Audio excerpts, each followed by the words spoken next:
Hello everyone and welcome back to the Horror Hut. Before you drift off, it would be a nice idea if you could leave a comment to let me know where you are listening from. Please don't forget to give the video a like and subscribe to the channel.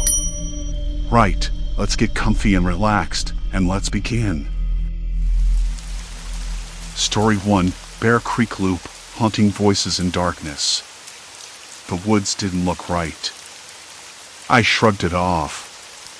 The air was cool, damp with the scent of pine needles and earth, and the soft rustle of leaves underfoot was oddly soothing. I decided to take this particular trail alone, something I hadn't done in a while, and the quiet was a welcome change from the noise of the city. The sky was dim, the last blush of twilight fading into a deepening blue, and I thought I could make it back before it got too dark. I checked my phone. No signal, as usual. That was part of the charm, I guess. No distractions, just me and the forest. The path curved gently to the left, past an old wooden sign I'd seen 100 times. It was weathered, the paint peeling, but still readable, Bear Creek Trail. I'd never seen any bears here, but the name stuck. Something about it always made me pause. Maybe it was the way the wood groaned faintly when the wind caught it just right, or the odd knot in the bark that looked like a twisted face. I stopped for a moment, breathing in the cool air. The forest smelled richer than usual, damp moss, decaying leaves, and something else I couldn't place. A faint sweetness, like the scent of overripe fruit. I wrinkled my nose and moved on. The trail narrowed. Shadows lengthened, and the underbrush thickened. My flashlight was tucked in my pack, but I wasn't ready to pull it out yet. I liked the gradual dimming, the way the world slowed down as night crept in. The occasional chirp of crickets and distant calls of owls filled the silence. Then I heard it. A voice. Soft. Just a whisper really, carried on the breeze. I stopped dead. The sound was almost too faint to make out, but it was definitely a voice, someone calling my name. Hello? No reply. Just the whispering whined through the leaves. I told myself it was my imagination, or maybe a hiker ahead on the trail, though the last group had passed hours ago. I kept walking, but my steps faltered. The trees seemed different. The familiar landmarks were twisted somehow. The old sign I'd just passed appeared again up ahead, but this time it was crooked, almost like it had been shoved into the ground at an angle. My stomach tightened.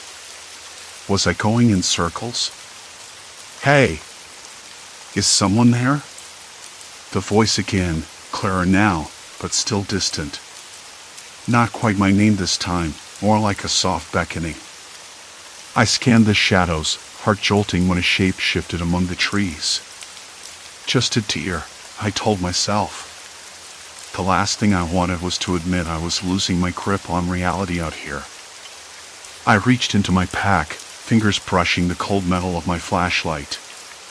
Just as I flicked it on, a faint smell hit me, something metallic, sharp, and cold, like rusted iron. It was out of place. No streams or creeks nearby that I knew of. The beam cut through the darkness, illuminating the undergrowth. Then I saw it, a narrow opening partially hidden behind a tangle of roots and vines. A hole in the ground, maybe a collapsed animal burrow, but too clean, too deliberate. The earth around it looked recently disturbed. I knelt down, peering inside. The hole disappeared into darkness, the air cooler and stiller down there. A faint draft tugged at my hair and jacket, carrying that same strange metallic scent. My hands trembled slightly. I backed away, telling myself to focus, to keep moving forward. But the voices returned this time, from below. Come down. I blinked, heart hammering. The voice was low, insistent, almost coaxing. It wasn't a trick of the wind. Someone was down there. I swallowed hard. Who's there? No answer. only the echo of my own voice fading into the black. I should have left then. I really should have. But curiosity won.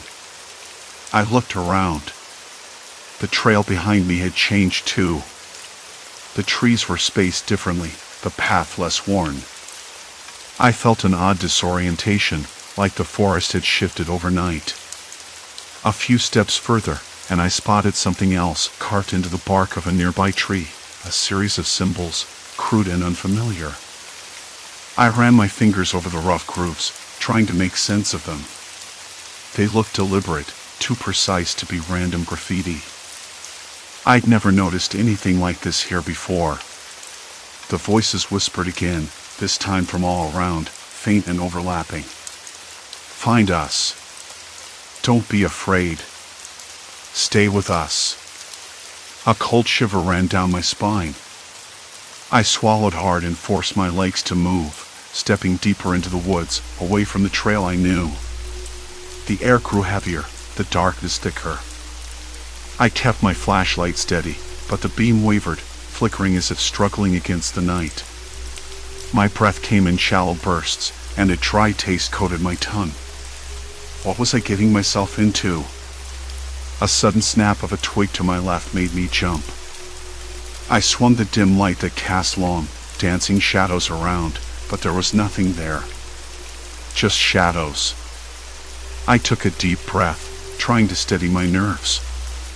Hello? I called, voice tighter than I wanted. Is someone out here? Only silence answered. But the feeling, uneasy and twisting, was growing stronger, like the woods were watching, waiting.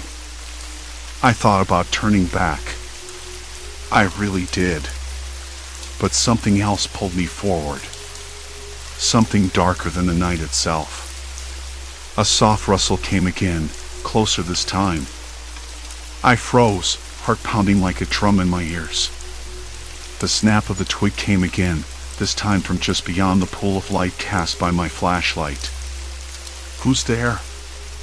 I said, voice cracking. No answer. Only the faint rustle of leaves stirred by a light breeze, or maybe my own footsteps. The air smelled damp, earthy, like the forest floor just after rain, mingled with a faint scent of something else, wood smoke, maybe, or old pine needles crushed underfoot. I tried to shake off the unease curling in my stomach. I had to know what was going on here. The distorted landmarks, the voices I thought I'd heard, none of it made sense. I thought about the old map I'd found earlier, the one with the faded lines that didn't match the trails I'd known. There was a reason the paths seemed to twist and turn on their own, to lead me deeper into the woods. But what? The flashlight flickered again, the beam stuttering like a candle struggling against the wind. I checked the batteries. Full. So why now? Just my nerves, I told myself. Then I heard it barely, almost swallowed by the night. A voice. Soft, low, almost a whisper. This way. I spun around, shining the light toward the sound that seemed to vibrate in my bones. The beam landed on a narrow gap between two thick trees, barely wide enough for a person to slip through. The voice came again. Follow. My throat tightened. The logical part of me screamed to turn back, to find the main trail and leave this place behind. But the other part, the stubborn part that hated being pushed around by fear, edged forward. Step by step, I moved toward the gap. The woods closed behind me, the branches scraping at my jacket sleeves. The smell changed, now a faint, acrid tang, like burnt plastic or something worse. I swallowed hard. The narrow path opened into a small clearing. Moonlight spilled down, illuminating an old stone slab half buried in moss. I knelt to brush the damp green away and gasped. Carved deep into the stone was a symbol, a circle intersected by 3 jagged lines. I'd seen it before in the corner of a photograph tucked inside one of the trail guides I found at the ranger station last week. It had seemed like nothing more than a decoration then. Now it felt like a warning. I looked up and caught movement at the edge of the clearing. Shadows shifted, not quite human shapes, but not entirely natural either. My heart hammered. I swallowed again, dry this time, and whispered, "Hello?" No answer. Just the weight of silence pressing down, heavy and suffocating. I backed away slowly, but the ground beneath my boots felt different, softer, almost like earth packed over something hollow. I pressed my foot down harder, and the earth gave slightly, hollowing beneath me with a faint, muted thud. Something was buried here. My fingers scraped at the moss near the slab, uncovering more of the stone beneath. The edges were sharp, freshly chipped in places, as if someone had tried to conceal the slab after carving. It wasn't a natural formation. I stood up, heart racing. The voice echoed again, clearer this time. "Down." I swallowed a lump, feeling the cold sweat beat at my temples. The voice was calm, but there was an edge to it, commanding, insistent. I scanned the clearing. To my right, half hidden under a tangle of roots, was a narrow opening, barely wide enough to crawl through. It looked like the entrance to a tunnel. The rational side of my brain screamed to run, but the curiosity that had pulled me off the trail in the first place still held tight. I crouched, shining the flashlight inside the dark mouth. The beam caught on rough stone walls, slick with moisture. The smell hit me then, damp earth, mold, and that same acrid tang, stronger now. I debated for a moment, hands shaking. Then, before I could second-guess myself, I slipped inside. The tunnel swallowed me whole. The air was colder here, thick with the scent of decay and something metallic, blood. I couldn't tell. My footsteps echoed faintly, swallowed up by the darkness ahead. I moved slowly, the beam cutting a narrow path through the black. The walls closed in tighter as I pressed forward, rough stones scraping my sleeves. A faint humming filled the air. Not music, but something rhythmic, like chanting, low voices blending together, barely audible. I froze, straining to catch words. Lost, return, no escape. My breath hitched, cold sweat dampening my back. I wanted to turn back. I wanted to run. But the tunnel stretched on, and the voices pulled me deeper. Ahead, a faint glow flickered, like candlelight. I approached cautiously, the beam shaking as I moved. The tunnel opened into a chamber, a rough circle carved out of stone, all smeared with faded symbols matching the slab outside. In the center, a cluster of candles burned low, their flames flickering despite the lack of breeze. I swallowed hard and stepped inside. A figure emerged from the shadows. Tall, lean, dressed in dark clothing that blended with the stone around him. His eyes caught the candlelight, a pale, unsettling blue. He smiled, slow and cold. "You shouldn't be here." His voice was calm, but every word felt like a warning carved into my skin. I wanted to answer. To ask who he was, what this place was. But the words stuck in my throat. "We watch the woods," he said quietly. "The lost ones belong to us now." I swallowed again, heart hammering so loud I thought it might give me away. "Why?" I managed to whisper. He tilted his head, studying me like I was an insect caught in a jar. "Because the woods don't forget. And neither do we." The candles flickered violently, casting long shadows that danced like ghosts on the walls. Suddenly, footsteps echoed from the tunnel behind me. More figures appeared, their faces hidden beneath dark hoods. I backed toward the tunnel entrance, panic rising like bile in my throat. "Wait," the first man said, voice soft but firm. "You came here for answers. But answers come with a price." The tunnel behind me seemed to close in. The voices I heard before, the whispers guiding me, were not just in my head. They were real. And now I was trapped in the heart of something I didn't understand but knew was dangerous. A cold weight settled on my chest. I wanted to scream, to run, to disappear. But I was already too far in. The tunnel's damp air pressed against my skin like a second, colder layer. They didn't move closer, but I wasn't sure if it was patience or a warning. I swallowed. My throat had suddenly gone dry, the taste of dust and old stone thick on my tongue. My hands trembled so badly I had to grip the wall to steady myself. The cold plaster was rough and gritty under my fingers, and that little bit of contact grounded me, tethered me to reality, to the moment I was in, not the impossible nightmare I'd stumbled into. I tried to steady my breathing, slow it down. Slow down. But the words the first man had said kept bouncing back and forth in my head, because the woods don't forget. And neither do we. What did that even mean? The woods weren't just a place. They were a prison. Answers come with a price. The phrase looped like a scratched record. What price? What had I already paid without realizing it? One of the hooded figures shifted, and the candlelight caught a glimpse of pale skin near the wrist. No tattoos.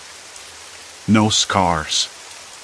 Just human. They could be anyone. I pictured all the hikers I'd passed on the trail earlier, the ones waving or nodding as I walked by. Were they here too? Or had they been swallowed whole by this place, like me? Why are you doing this? I spoke up, voice quieter than I wanted. Why trap people here? The first man's head tilted again, slowly, as if weighing whether I was worth answering. Because they need to be reminded. We're not saviors, not heroes. We're the keepers. And the lost don't belong to themselves anymore. I blinked, trying to understand. Keepers of what? The truth, he said. The truth the world doesn't want to face. The wilderness isn't forgiving. It doesn't lose people because it forgets. It loses them because it takes them. His words sent a shiver down my spine. No ghosts. No monsters. Just the brutal, indifferent wilderness. And people like them, who had turned that wilderness into their own kingdom of fear. I glanced behind me at the tunnel's mouth. It looked smaller now, narrower. I tried to step back, but a weight on my ankle stopped me. I looked down, a thin iron chain attached to a hidden anchor in the ground. My stomach dropped. I was trapped, no matter how much I wanted to believe otherwise. Don't, the man said softly, as if reading my thoughts. You can't leave. Not yet. Not until you've seen. A cold knot formed in my gut. Seen what? The tunnel stretched into darkness beyond where the candlelight reached, a yawning moth black that seemed to pull at me. I wanted to turn away, to crawl back into the woods and sprint until I was out of breath and safe, but the chain was a grim reminder I wasn't free. The hooded figures stepped forward, their faces still hidden. Each carried a small, battered lantern that cast a sickly yellow glow. They moved with purpose, forming a line that extended deeper into the tunnel. Follow, the first man commanded. And listen carefully. My feet dragged as I followed them, the chain clinking softly with each step. The air grew colder, damper, and the smell of mold and rot filled my nostrils. Water dripped from the ceiling, pooling in shallow puddles that reflected the dim light back at me in distorted shapes. Somewhere, a rat scurried, its tiny claws clicking against stone. Why don't you just let us leave? I asked, trying to keep my voice steady, hoping for some crack in their resolve. No one leaves, another voice said, quieter, almost a whisper. Not once they hear the call. The call. That was the faint voice I'd followed through the trees, the whispers that first drew me here. I thought it was my imagination, or maybe the wind playing tricks. but it was real. They used it. They trapped people with it. The tunnel bent sharply, and suddenly I saw it, a rusted metal door, half open, with strange symbols scrawled across its surface in peeling black paint. The figure stopped, and the first man gestured for me to step through. My heart slammed against my ribs. Beyond the door was a chamber, larger than I expected, carved out of the rock. The walls were lined with old wooden racks, some holding dusty jars filled with faded herbs, others empty now. A thick layer of dust covered everything, disturbed only by fresh footprints leading further inside. This place, the man said, voice low, is where the lost become found. Or forgotten, depending on how they choose. I stepped inside, the floor cold beneath my boots. The lantern's light flickered, revealing crude drawings on the walls, figures with outstretched arms, trees with hollow eyes, and words carved into the stone. The woods remember. We keep the balance. Balance. A word that felt like a threat. One of the hooded figures pulled from their cloak a small notebook, handing it to me without a word. The pages were yellowed, filled with names, dates, and notes about people, hikers, wanderers, lost souls. Some entries had crosses beside them. Others circled. I flipped through the pages, stomach tightening as I saw familiar names. People who had vanished in these woods, never found, their disappearances chalked up to natural causes or accidents. All here, recorded like specimens in a grim catalog. Why keep track? I asked. To remember, the first man said. Because forgetting means losing control. The woods take what they want. We decide who stays. I looked up, my breath catching. The notebook slipped from my hands and fluttered to the ground. The weight of it, the knowledge it was crushing. No one leaves, I repeated, voice barely a whisper. Why me? Why now? Because you listened, he said. Because you followed the voice and crossed the line. You're part of the story now. The lost belong to us. A sudden realization hit me like a punch to the chest. I wasn't just trapped physically. I was trapped in their system, their endless cycle. The woods didn't just swallow people by chance or accident. They were bait. And I had taken it. I wanted to scream, to fight, to run, but the chain around my ankle reminded me it was useless. I was already too far in. The point of no return wasn't just a metaphor. It was real. And I was standing in the middle of it. The first man stepped closer, his voice softer now. But don't worry. You won't be alone. From the darkness beyond, other figures emerged. Faces pale and eyes wide with a strange mixture of fear and acceptance. Lost hikers, I realized. Prisoners. Some nodded at me, others just stared. The air grew heavier, the silence between us thick with things unsaid. I swallowed again, the taste of iron sharp on my tongue. I'm not ready, I whispered. He smiled, but it didn't reach his eyes. No one is. Behind me, the tunnel's entrance seemed to close even further, shadows swallowing the way back. The voices, the whispers, rose again, faint but insistent, luring me deeper still. I took a shuddering breath and stepped forward, the chain pulling tight. There was no turning back now. The air pressed in closer, thick and cold, like a wet blanket thrown over my chest. The figures circling me hardly blinked, their pale faces etched with a strange quiet desperation, like they'd already given up, or maybe they just accepted whatever this hell was. I kept my eyes on the first man, the one who'd spoken, the one who'd said, "You won't be alone." His smile was a ghost, thin and cold, failing to reach the sharp, empty glint in his eyes.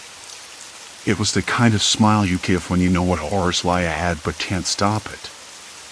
I swallowed, tasting that iron again, thick and metallic, and tried to steady my breathing. My legs trembled beneath me, the cold chain clinking softly as I shifted weight. I knew I had to stay calm, but calm was a stranger now. The woods weren't just trees and dirt anymore. They were a trap, a labyrinth built to snare people like me. And the tunnels were the graves. A shuffling sound came from behind me, low and deliberate. The other figures, the lost hikers, stepped closer, some dragging their feet, others moving with a slow, resigned shuffle. Their eyes met mine, wide and hollow, a silent warning. One of them, a woman with tangled hair and dirt-smudged cheeks, whispered, "Don't trust the light." Her voice was brittle, barely more than a breath. Then she was gone, swallowed by shadows. I blinked, trying to make sense of it all. The man in front of me tilted his head, as if amused by my confusion. "You think this is about light or dark?" "No, it's about control. About who gets to decide if you come out." Control. The word echoed in my mind with a slow, chilling rhythm. That's what this was. Not chance. Not accident. They controlled everything. The landmarks that twisted, the voices that lured me deeper, none of it random. It was an engineered nightmare. "Why?" I asked, voice hoarse. "Why do this? Why trap people?" He stepped closer, the chain sliding against the rough bark of a tree. "Because when you're lost, you're vulnerable. And when you're vulnerable, you're easier to bring home." The phrase sent a shiver through me, like ice water trickling down my spine. "Home? What kind of home?" "We're not monsters," he added quickly, as if sensing my judgment. "We're caretakers. Guides. The woods take people. We keep them safe." I laughed, a bitter sound that cracked in the cold air. "Safe? You call this safe?" My voice rose, anger flaring. "You chain people. You trap them underground. You keep them from leaving." He shrugged, the movement slow and deliberate. "The world outside is worse. Here, they belong. Part of the story now." I backed up a step, the chain tugging tight. Panic bubbled beneath my skin, a sharp, relentless heat. I scanned the trees, no way out.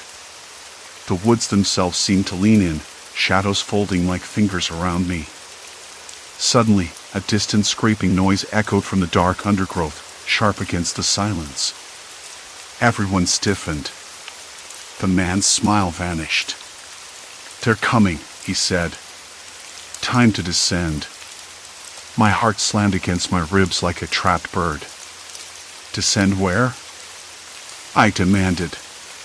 He gestured toward a narrow opening in the earth, half hidden by roots and fallen leaves. A faint glow leaked out, sickly yellow, unnatural in the moonlight. The other captives shuffled toward it, some hesitating, others resigned. I wanted to run, to scream, but the chain held me fast. One of the lost hikers, a man with a beard tangled with twigs, looked at me with eyes so empty I nearly broke. "They make you forget," he murmured. "Forget the sky, the sun, the world above." I forced my feet forward, the ground rough and uneven beneath my worn boots. The opening grew larger, swallowing the weak light around us. I caught the faint scent of damp earth, mold, and something sharper, clean, almost metallic but not quite. Like antiseptic in a hospital, stale and unnatural. The man who'd spoken before led the way, slipping down first. My hands trembled as I followed, fingers scraping the rough stone wall beside me. The air grew cooler, heavier. The light dimmed until all I had was the dull glow from a cracked bulb overhead, flickering sporadically. The walls were cold, rough, and damp, covered in patches of peeling plaster and graffiti, scratched names, dates, strange symbols I couldn't decipher. The echoes of footsteps bounced off the narrow tunnel, the sound hollow and endless. I wanted to ask questions, to scream for help, but my throat tightened. Every step deeper felt like sinking into quicksand. The voices from before echoed faintly, whispers not quite human, murmurs of promises and warnings. I shook my head, trying to clear the fog of fear. "I don't belong here," I said aloud, voice barely above a whisper. A sudden laugh, soft, cruel, answered me from the far end of the tunnel. "Nobody belongs here," the man said, eyes gleaming in the dim light. "Not really." The tunnel forked ahead, one path leading downward, the other curving away into blackness. The man stopped, looking back at me with that same cold smile. "Choose," he said. "Your fate depends on it." I hesitated. The chain around my ankle was heavier now, pulling me down like a weight. I felt the eyes of the lost hikers on me, their silent pleas searing into my skin. I wanted to say no. I wanted to fight. But in this place, choices were illusions. The darkness around me wasn't empty, it was full of secrets, and every secret had a price. I stepped forward, toward the tunnel that disappeared into the unknown, the faint sound of voices guiding me deeper, dragging me into whatever nightmare awaited below. And I knew, with a cold certainty, that this was only the beginning. The tunnel swallowed me whole, darkness folding around my shoulders like a damp shroud. I didn't know how long I walked. The weight on my ankle tugged at me relentlessly, a stubborn reminder that escape wasn't just a matter of will. My breath came in ragged bursts, thick with the scent of mold and something metallic, faint but sharp. My fingers brushed the cold, crumbling wall, its uneven plaster flaking under the pressure. I kept my eyes fixed on the faintest glimmer ahead, a flickering light that might have been a candle or just a trick of my imagination. When I finally stopped, I realized I was in a larger cavern, though it wasn't natural. The ceiling sagged low, patched with wooden beams and rusted nails. Old signs, yellowed and curled, hung crookedly on the walls, warnings, directions, or maybe invitations. I couldn't be sure anymore. One read sanctuary in faded black letters, another keep quiet. The words felt less like instructions and more like threats whispered in a language only the lost understood. Then the man's voice came again, chilling in the silence. "You're almost home," he said, voice calm but heavy with something I couldn't place. I spun around, but the corridor behind me stretched empty, shadows pooling in every corner. "Where are you?" I called, trying to keep my voice steady. No answer. Just that faint, maddening sound of footsteps echoing somewhere beyond my reach. I sank to the ground, the cold seeping through my jeans. My hands trembled as I fumbled for my phone. The screen was cracked, but it still lit up somehow. No signal. Of course not. I wasn't surprised anymore. The woods didn't want me to reach out, not really. I thought about the hikers I'd heard stories about, those who vanished without a trace, swallowed by this hidden network. The cult, I realized, wasn't just a rumor whispered by locals. It was real, and it thrived in the shadows, feeding off the lost and the desperate.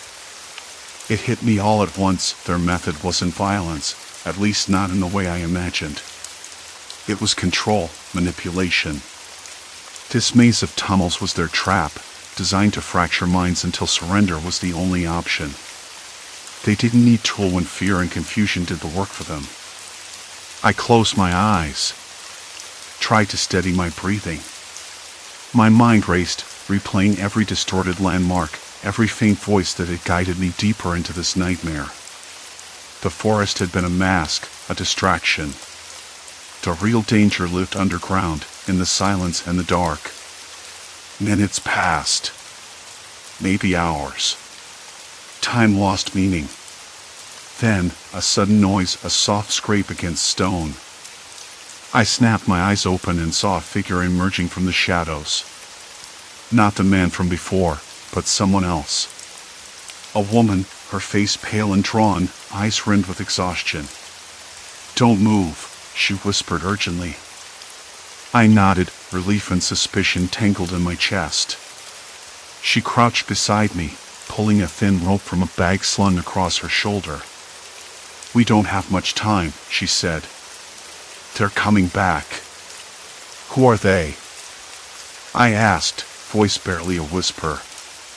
Her eyes darted around, scanning the tunnel as if the darkness itself might reach out and drag her under. "A group. The cult. They've been here for years, using these tunnels to trap people. But I escaped. Barely." She worked quickly, fumbling with the chain around my ankle until it clicked open. Freedom. It felt unreal. "Follow me," she said. I didn't hesitate. We moved through the passages, her footsteps light but sure. I struggled to keep up, lungs burning, heart hammering, senses stretched thin by the constant threat lurking just beyond the weak glow of her flashlight. We emerged into a small clearing, the night air sharp and cold against my skin. The woods looked different from this side, less menacing, almost ordinary. But I knew better. "Where are we?" I asked. "Near the old trailhead," she said. "If we hurry, we can make it back before dawn." The sky was a bruised purple, the first stars blinking awake. I swallowed hard, the taste of dirt and fear still thick on my tongue. As we walked, she told me her story, how she'd been a hiker like me, curious and eager, until she'd stumbled here and fallen into their trap. The cult's reach was wider than I imagined, spreading through the forest like a disease. They weren't monsters in robes or shadows. They were people, cold and calculating, weaving terror with patience and cruelty. I wanted to ask more, but my body was too spent. Every muscle ached, every breath a reminder of how close I'd come to losing myself. When we finally reached the trailhead, the first rays of sunlight were breaking through the trees. The warmth felt strange, almost foreign after hours underground.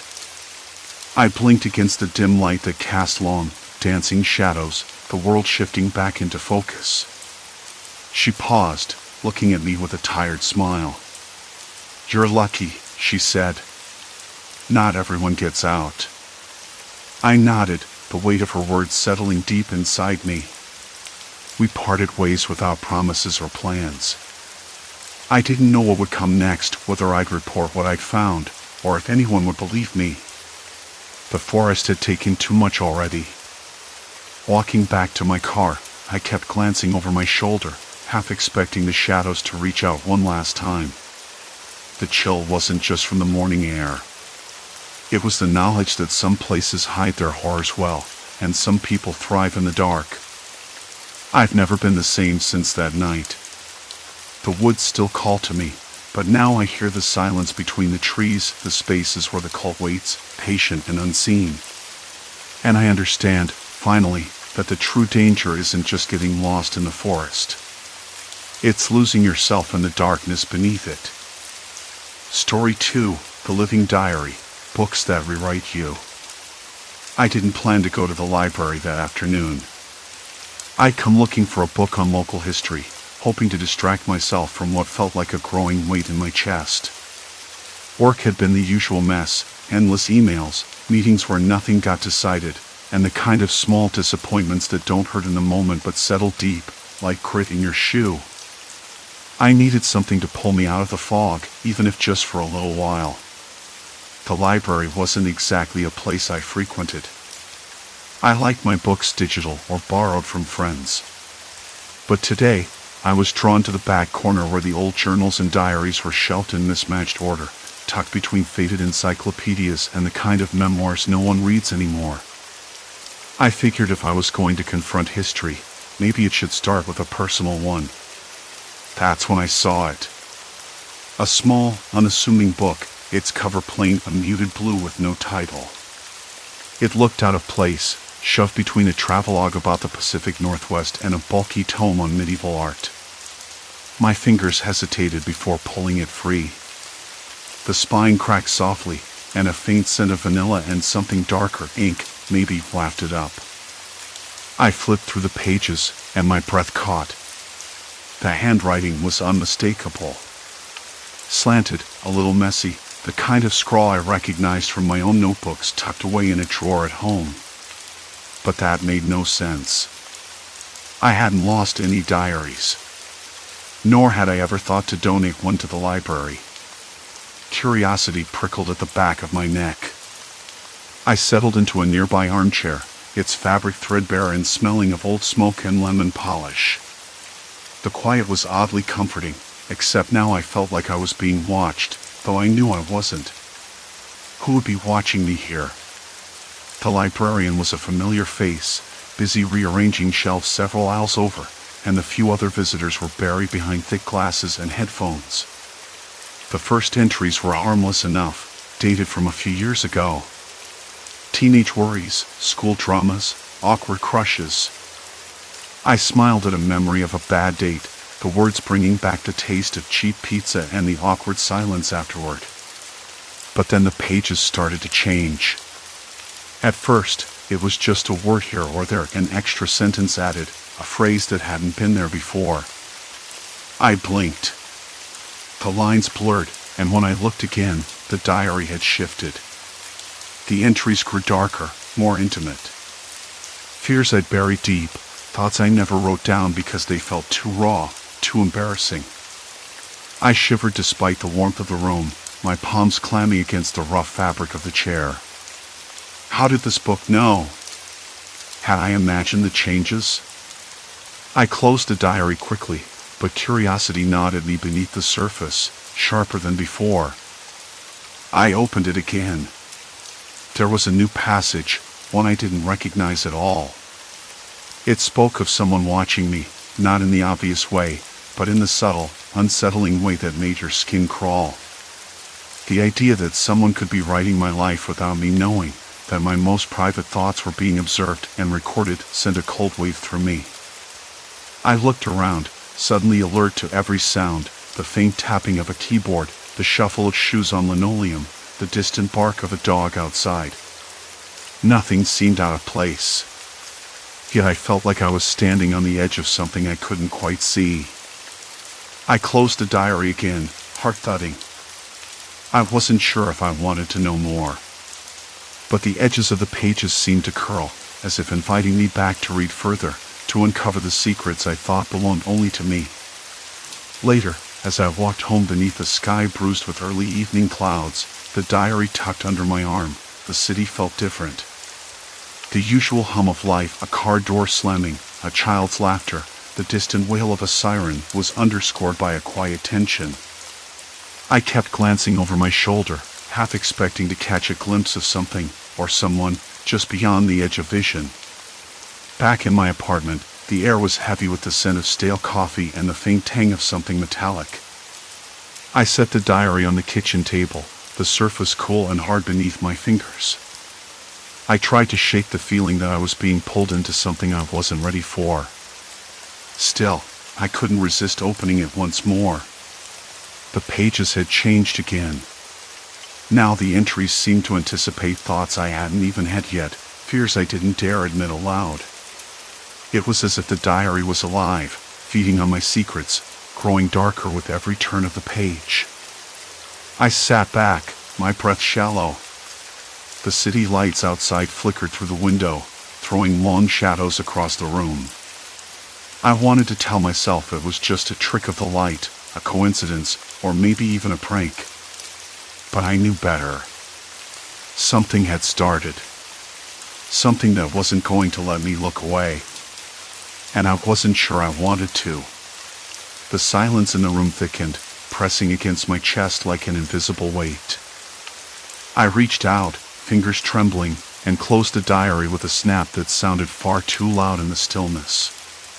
Yet even with it shut, the unease didn't fade. Instead, it settled deeper, threading itself into every corner of my mind. Whatever this was, it wasn't just words on paper, it was a warning. The night dragged on, heavy and slow, like a thick fog settling in my chest. I couldn't get the diary out of my thoughts. It felt alive, yes, but more than that, it was deliberate. Someone had to be behind this. No book just changes pages like that on its own.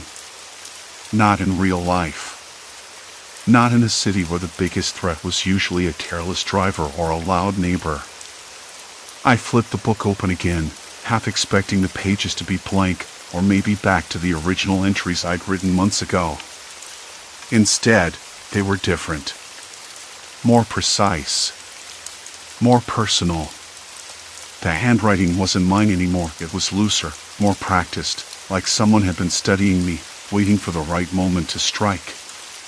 The next morning came with a dull ache behind my eyes. I woke up staring at the ceiling, the stale smell of last night's coffee lingering in the air, cold and heavy with silence. I didn't want to get up, but I had to. The diary was waiting on the kitchen table, untouched, but I knew it wouldn't stay silent for long. I grabbed my phone and sat down by the window, scrolling through emails and messages I'd ignored for days. A text from Claire blinked at the top of the screen. "Hey, you okay? You missed dinner last night. Call me when you can. Claire." Good. Maybe she could help make sense of this mess. I called her, and after a few rings, she answered. "Hey," I said, trying to sound casual. "Finally," she said, relief clear in her voice.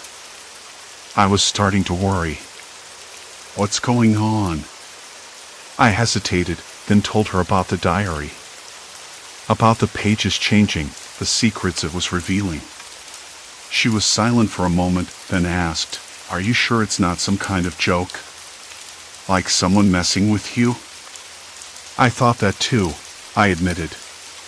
But it's too detailed. Too invasive. It knows things I never told anyone. "Okay," she said slowly. "Have you checked the library? Maybe someone there has been messing with the book. Or it's some kind of elaborate prank?" I shook my head. "I haven't gone back. Not yet." "Maybe you should," she suggested. "Find out who put it there. Who else has touched it?" That idea settled in my mind like a stone. I needed answers. I wasn't going to get them by sitting around, waiting for the diary to decide what to say next. Later that afternoon, I found myself walking through the library's automatic doors. The familiar scent of old paper and polish would hit me immediately, grounding me for a moment. I headed straight to the public records section, where the diary had been found. The librarian at the front desk glanced up as I approached. "Can I help you?" she asked, her voice polite but cautious. "I'm looking into a diary someone returned recently," I said, trying to keep my tone light. "I think it belonged to me, or at least, it has my name in it." She frowned, then nodded toward the back aisles. "You might want to check the returns bin. We keep recent returns there for a day or two." I thanked her and made my way past rows of bookshelves, the quiet murmur of readers and the soft scrape of pages turning filling the air. The returns bin was just as she said, a plastic crate with a few books stacked haphazardly inside. There it was, my diary, worn at the edges, the same leather cover scuffed from use. I pulled it out and flipped through the pages quickly. Nothing new, at least not yet. But I noticed something odd, a small slip of paper tucked between the pages, folded carefully. My hands trembled as I unfolded it. The note was brief, written in neat, looping script. "You're not the only one watching. You never were." A cold shiver ran down my spine. I glanced around the library, suddenly hyper-aware of every shadow, every quiet corner. People moved in slow, deliberate patterns. No one looked at me twice. I stuffed the note back into the diary and tucked it under my arm. I needed to get out of there. Outside, the sky was dimming, clouds thickening overhead. The air smelled like rain, sharp and fresh. I pulled my jacket tighter, the fabric rough against my skin. My mind raced. Who could have left a note? Someone who knew me, or someone who wanted me to think they did. The next few days were a blur of half-slept nights and restless mornings. I kept the diary close, but I stopped opening it. The fear of what I'd find was almost worse than the secrets it had already revealed. I started watching my phone more closely, noticing new contacts, missed calls with no voicemail. The feeling of being watched didn't fade, it grew, a quiet pressure behind every glance over my shoulder. One evening, Claire came over. She found me in the dim light of the living room, the diary on the coffee table between us. "We need to figure out who's doing this," she said firmly. "This isn't just about the diary anymore. It's personal." I nodded, grateful for her presence.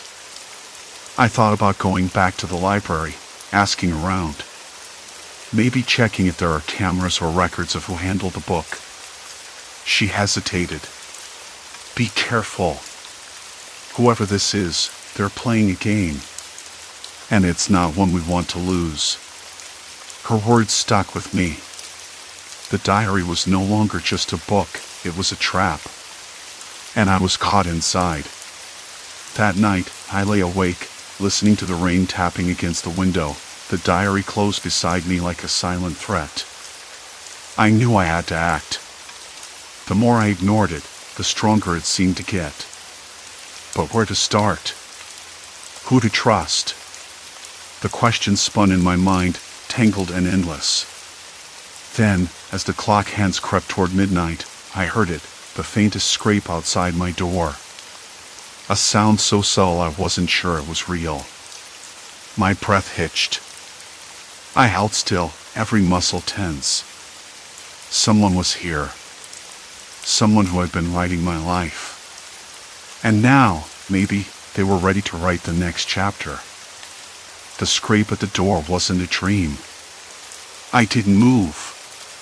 The diary sat on the bedside table, closed, but never silent. I could almost hear the pages rustle beneath the cover, like the pulse of a quiet, relentless heartbeat. I wanted to shut it away, throw it in the trash, but that hope was gone. That book wasn't just a collection of memories anymore. It was a tool, a ledger of every secret I tried to bury. The scrape came again, this time accompanied by a faint click. The doorknob rattled, slow and deliberate, like a warning. My hands trembled, fingers clutching the blanket. I told myself to breathe. Just breathe. But the air tasted thick, like the room was filled with static. Then, the doorknob turned. No! Not fully. Just a fraction, as if someone was testing the lock, seeing how far they could push before I snapped. I wanted to call out, to demand who was there, but my voice was nowhere to be found. Silence. Complete silence. After what felt like an eternity, the doorknob stopped moving. The scrape faded. And somewhere deep inside, a new, cold certainty took root. This wasn't just about the diary anymore. It was about control. Whoever was doing this wanted me tangled, trapped, exposed. Morning didn't come soon enough, but when it did, the light was sharp and unforgiving. I sat at the kitchen table, the diary in front of me. I hesitated, then opened it. The pages weren't just changing anymore, they were rewriting themselves. The neat handwriting I recognized from my own entries was now joined by a second hand, a stranger's, one that slipped in between my memories and twisted them. I traced a new passage, words I didn't remember writing, describing a conversation I had with my closest friend Anna when I never confessed to anyone. It was intimate, raw, and devastatingly accurate. How could someone know so much? Worse, why would they want to expose this? I grabbed my phone and called Anna. Her familiar voice was a lifeline. "Hey, you okay?" "You sound off," she said. I found something. Something weird in my diary. There was a pause, a breath too long. Do you want me to come over? Yes. Please. When she arrived, the tension in the room shifted. Anna's eyes scanned the diary, then me. This isn't normal, she said softly. Whoever's behind this knows you. Knows us. We spent hours piecing together what little we had. I told her about the library, the copy of the diary, the changes in the pages, and the night someone tried the door. She listened, nodding, then frowned. Have you told anyone else? No. I didn't want to scare anyone. That's fair, she said. But this is serious. You need to be careful. The words echoed in my mind as Anna left.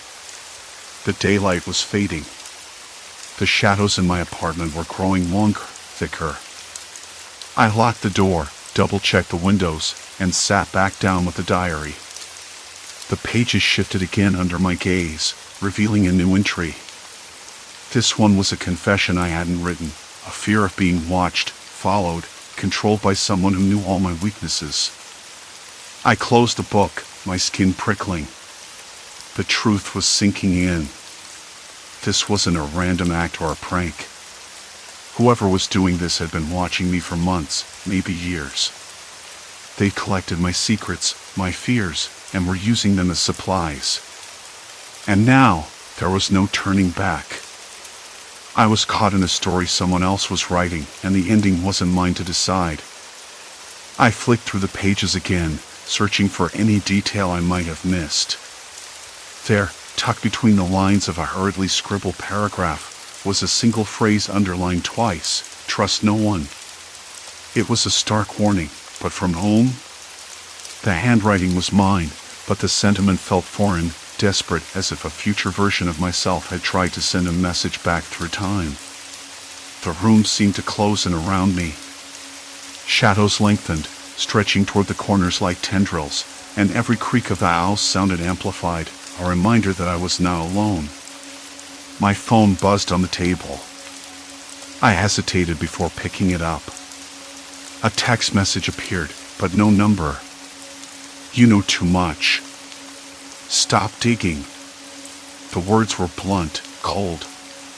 My heart thudded painfully against my ribs.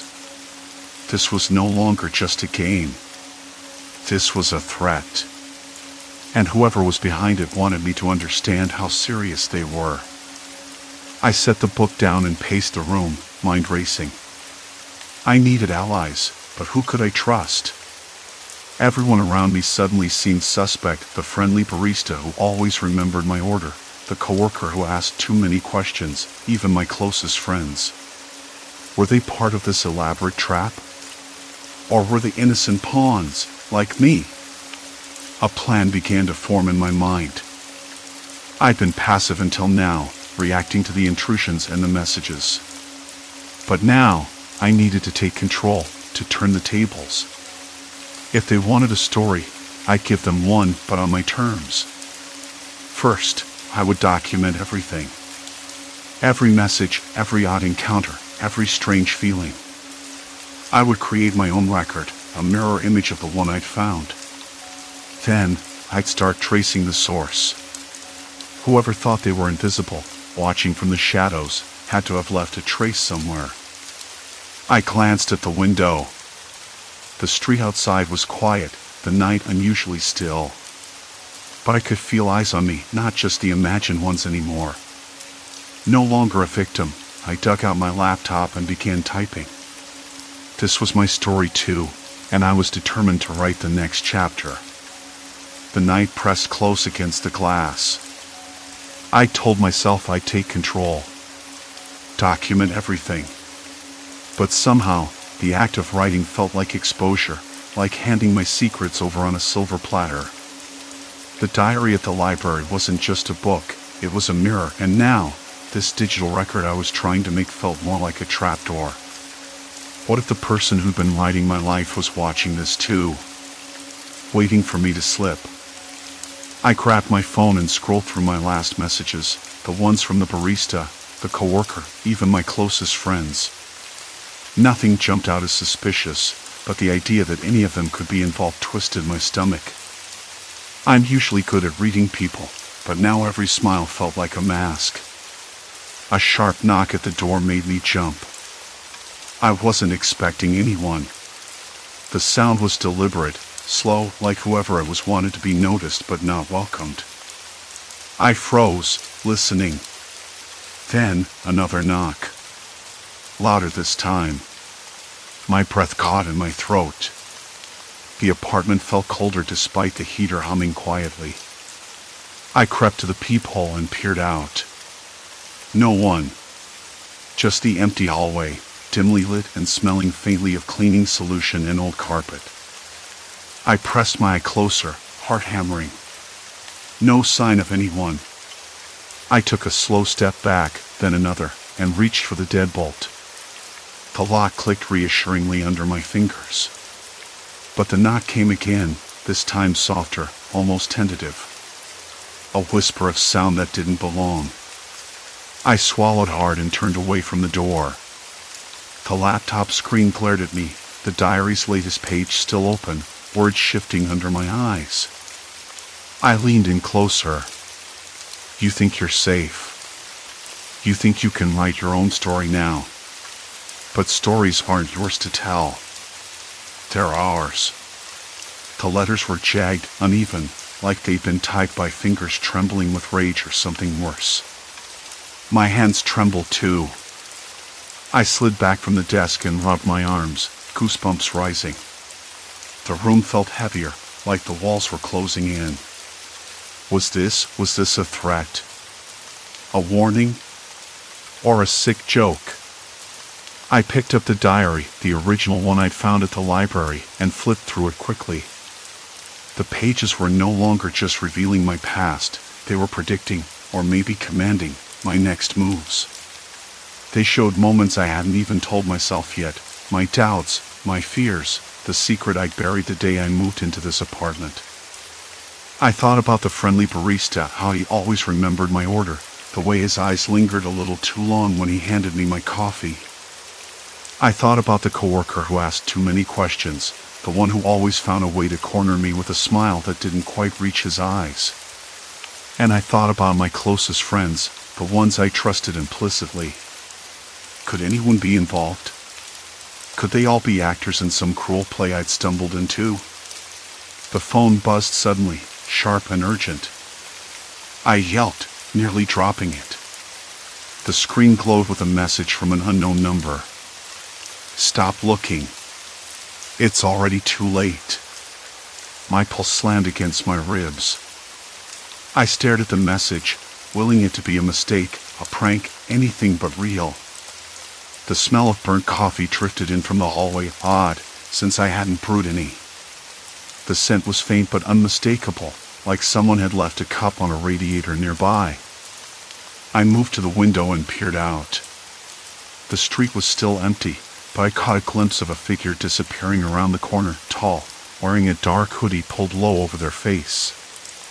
I blinked, and they were gone. I slammed the window shut and locked it, pulling the curtains tight. The apartment felt like a cage now. I could hear the distant hum of traffic, the occasional bark of a dog, but also something else, a soft scrape, like fingernails against plaster, just out of sight. I wanted to call someone. The police, my friends, anyone. But what would I say? That my diary was alive. That someone was writing my life without my permission, threatening me through its pages? Who would believe me? I sat back down, fingers curling into fists on the desk. The laptop screen flickered and then steadied. The diary's page changed again. You think you know fear? You don't. Not yet. I closed the laptop abruptly. The sudden silence felt like a trap snapping shut. I needed to know who was behind this. I needed answers. But the harder I pushed, the deeper I sank into a darkness I couldn't escape. The next morning came gray and cold, the sky hanging low like a weight. I woke with a start, sweat chilling on my skin. My phone was buzzing again, several missed calls and messages, all from anonymous numbers. One message stood out. Meet me where it all began. Midnight. Alone. I traced the address. It was the old community center, the place I'd first started journaling years ago. The place where everything had started to unravel. I stared at the screen, heart pounding. I knew I should ignore it. Run the other way. But something twisted inside me, a desperate need to face this head-on. I grabbed my coat, the fabric rough and unfamiliar against my skin. The city outside was already waking, the sharp scent of wet asphalt and exhaust filling the air. I locked the door behind me, the sound echoing down the silent hall. The walk to the community center was slow, each step heavy with dread. The streets were empty, the usual morning bustle replaced by an eerie stillness. I kept looking over my shoulder, half expecting to see someone following, but there was nothing but shadows and distant echoes. At the entrance, the door was slightly ajar, creaking softly as the wind pushed it. I hesitated, hand on the cold metal handle.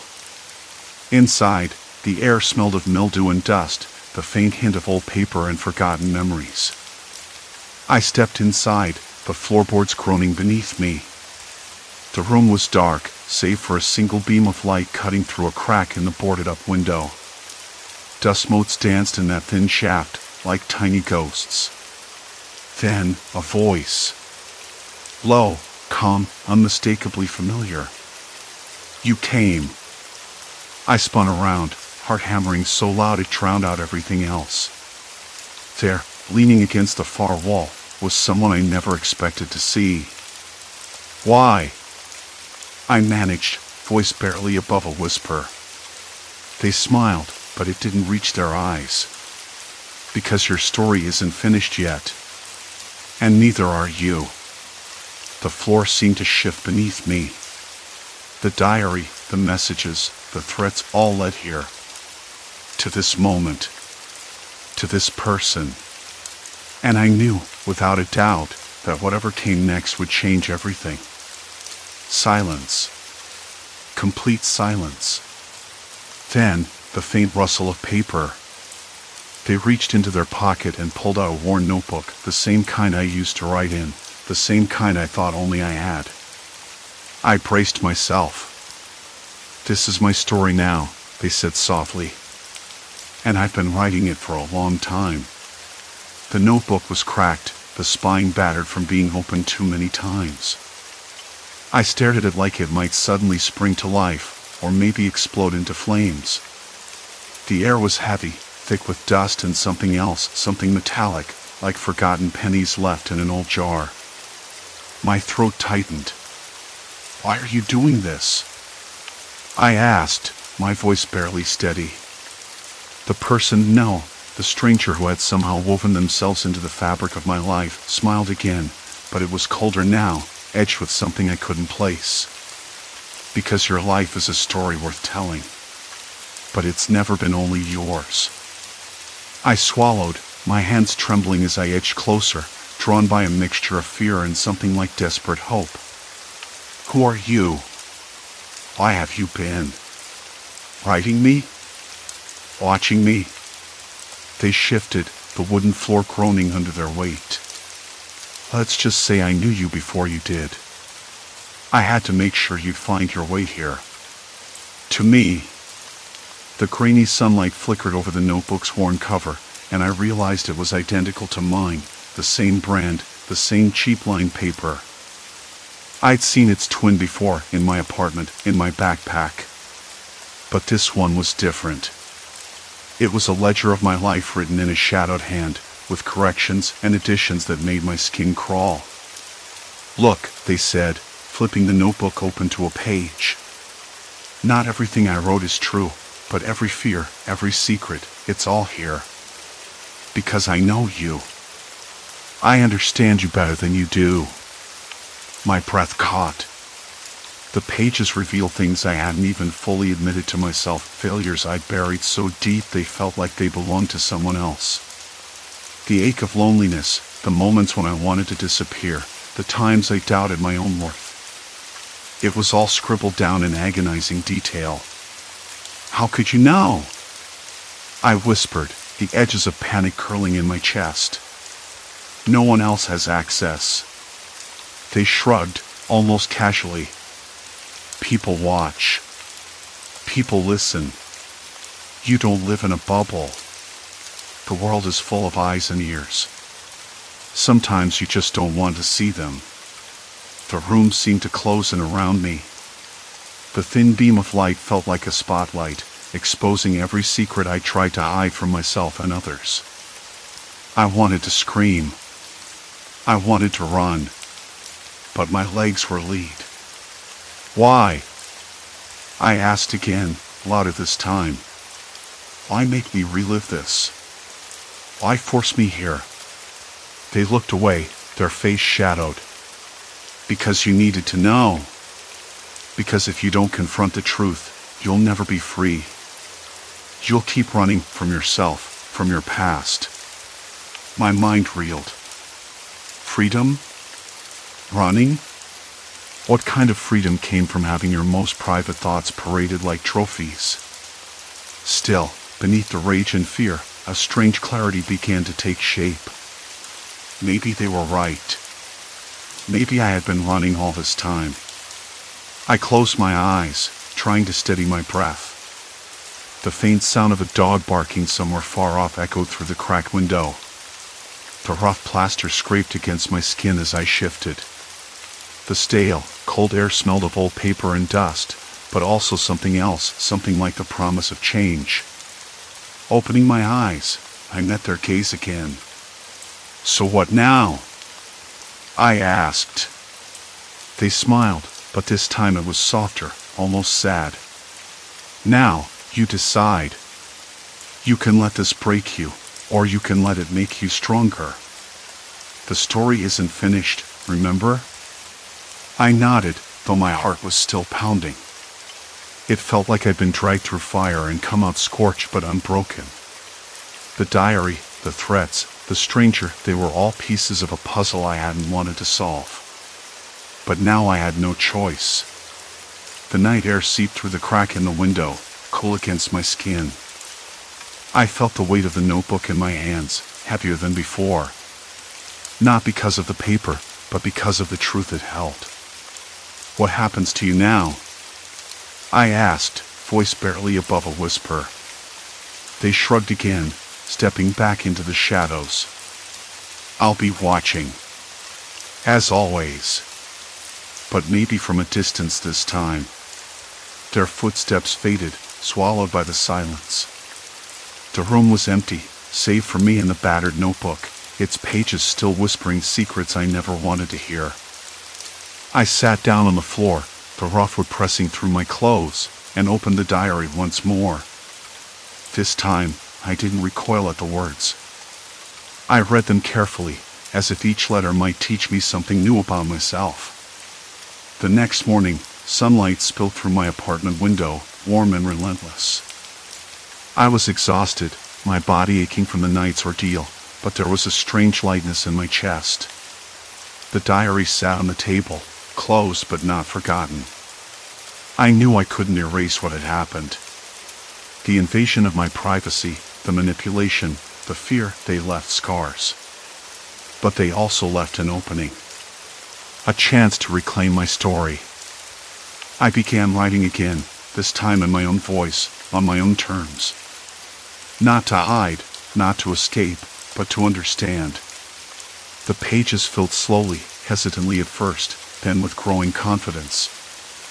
I wasn't the same person who had walked into that dark room. I was someone new, someone who had stared down shadows and found light in the cracks. And maybe that was enough. The diary sat on my desk, a quiet reminder of the past's grip, but also of my own strength to break free. The pages no longer changed.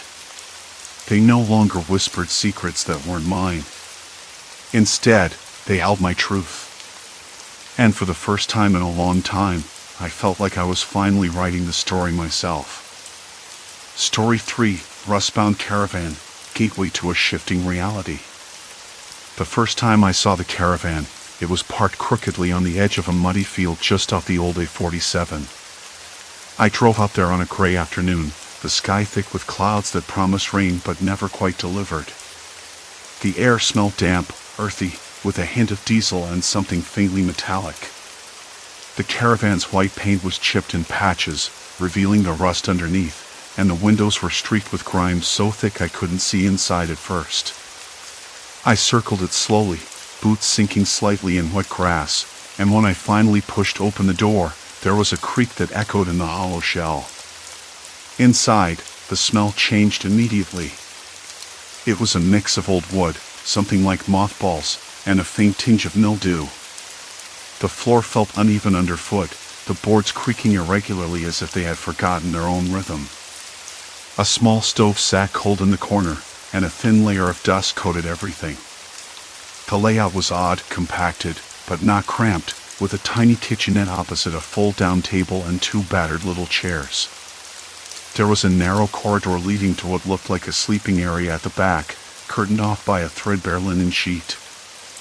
I ran my hand over the surface of the table. Rough and splintered in places, but solid. I could picture it freshly sanded, varnished, the whole place alive with light and warmth. I wanted it to be mine. Something about the silence inside, thick and almost sacred, drew me in. The owner, a man named Jeff, showed up just as I was imagining my life here. He was thin, with a pale face and eyes that darted like a bird's. He wore a faded baseball cap and kept glancing over his shoulder, like he was expecting someone to catch him. He talked fast, his voice low, almost like he was trying to get rid of me quickly. "Needs some work," he said, "but it's solid. Wheels roll fine. You'll get used to the quirks." Quirks. That word stuck with me. I nodded, pretending I wasn't already imagining every creak and groan as part of the charm. I left with the Caravan keys jangling in my pocket and a sense of both excitement and unease. The drive back was slow, the sky darkening, shadows pooling in the corners of my vision. I told myself that was normal after a long day, but something in the back of my mind tightened, a knot I couldn't quite untie. Back at my apartment, the usual noises buzzed around me, the distant hum of traffic, the occasional shout from the street below, the rattle of pipes in the walls, but the silence in the Caravan lingered in my head. I'd spent years in noisy places, and here was this quiet that felt almost like a presence. Not empty. Watching. The next morning, I set about moving some things into the Caravan. I decided to park it behind my apartment building, in a fenced yard no one used much. The ground was hard and cracked, the smell of dried grass and old cigarette butts filling the air, cold and heavy with silence. The wheels felt stiff at first, but with a shove, the Caravan rolled forward a little, settling into a spot just big enough. Inside, I arranged a few things I'd brought: an old wool blanket, a stack of books, my battered kettle. The light was weak, filtered through grimy curtains, and the air smelled of damp plaster and something faintly chemical, like paint thinner. I flicked the switch on the ceiling light. A weak, yellow glow sputtered for a moment and then steadied. The bulb flickered once, then again, and finally held. I sat on the fold-down table, legs dangling, and stared at the narrow corridor leading to the back. The linen sheet hung limp, swaying slightly despite the closed windows. I could hear a distant dog barking somewhere, sharp and sudden, then fading into the gray morning. I got up, curious, and pulled the sheet aside. The sleeping area was smaller than I thought, with a narrow bed pushed against the wall and a crooked mirror hanging opposite, its frame chipped and worn. I caught my reflection in the glass and blinked. The face looking back at me seemed off. Tired, yes, but also something else. Hollow. I shook my head and stepped back. That's when I noticed the door at the far end of the corridor. I hadn't seen it before, not properly. It was painted the same dull cream as the walls and almost blended in, but there was a small brass handle, cold and smooth under my fingers. I turned it slowly. The door opened onto another narrow hallway, one I hadn't expected. The light here was dimmer, colder, and as I stepped through, I realized the floor beneath my feet was carpeted, soft and threadbare, unlike the wooden boards behind me. The walls were lined with old photographs in cracked frames, faces of strangers staring out with faded smiles. I reached out to touch one, a black and white photo of a woman standing by a lake. Her eyes seemed to follow me, just for a moment, before I quickly looked away. I didn't hear the door close behind me, but when I turned, it was shut. The corridor stretched ahead, twisting slightly, leading to nowhere I recognized. I tried to retrace my steps, but the way back seemed different somehow, the walls shifting just enough to throw off my sense of direction. I stopped, pressed my palm flat against the cool wallpaper, and swallowed hard. The air felt heavier here, thicker. I could hear the faintest hum, like the distant drone of a refrigerator, or maybe the city far away, but muffled, as if underwater. I told myself to stay calm. It was just an old caravan. Probably some leftover storage area, or a forgotten section Jeff hadn't mentioned. I could find my way back. I had to. I took a step forward. The floor creaked again, uneven, and the corridor bent sharply to the left. Then right. Then left again. I blinked. My stomach tightened. The walls were closing in, or maybe I was turning in circles. I wasn't sure anymore. The photographs kept appearing in different places, faces I didn't recognize but that somehow felt familiar, like echoes of a past I couldn't place. The air smelled stale here, no longer damp wood or paint, but something sour, like old sweat. I turned around. The door was gone. Silence. Complete silence. My hands trembled. I tried the walls, the floor, the ceiling, anything solid to hold onto, to orient myself. Nothing felt right. A dull ache spread through my chest. I swallowed again, dry, and whispered to myself, "This is just a mistake. I'll find the door. I'll get out." But the corridor kept stretching, folding into itself, and the caravan became less a home on wheels and more a labyrinth that refused to end. I pressed my back against the wall and slid down to the floor, the carpet rough against my jeans. The stale air filled my lungs, and the photographs seemed to watch me, waiting. I don't know how long I stayed there before the faintest sound reached me, a creak, then a soft shuffle, like footsteps on wood. I wasn't alone. The caravan, my supposed refuge, had already started to change. The night waited for me like a breath held too long, thick, heavy, and impossible to ignore. I stayed where I had fallen, pressed against the wall, the rough carpet scraping in my jeans, the sour smell thick in my nostrils. The photographs stared back, their faces blurred by shadows but somehow alive in a way that made my skin crawl. I rubbed my temples, trying to will the ache in my chest away. Was I losing it? Probably. I knew how that sounded. I forced myself up, hands trembling slightly, and began to explore again, fingers brushing over the wallpaper's faded floral pattern. It felt brittle, like it could crumble under any pressure. But the moment I moved toward where the door had been, the corridor shifted, subtly, but enough. A corner that hadn't been there before, a soft creak from the floorboards. My breath caught, and I stopped. The caravan was no longer a simple home on wheels. It was a trap. A maze. A puzzle designed to wear me down. I tried to map it out in my head, tracing my steps backward, but the layout refused to stay the same. The hallway seemed to fold in on itself, like a piece of paper being bent and creased until it lost all sense of shape. I thought I recognized the smell of stale sweat again, mingled now with the faintest hint of something metallic, like rust or dried blood. I gagged slightly and looked around. Nothing new, just the same faded photographs nailed to the walls, their eyes tracking me. I sat down, pulling my knees close against my chest. The silence stretched thicker, punctuated only by the distant, muffled sound of a dog barking. Somewhere outside, a car passed slowly, its engine a low hum that seemed far away. I closed my eyes, trying to slow my racing mind. I needed to understand what was happening. The next morning came too quickly, sunlight stabbing through tiny cracks in the caravan's blinds.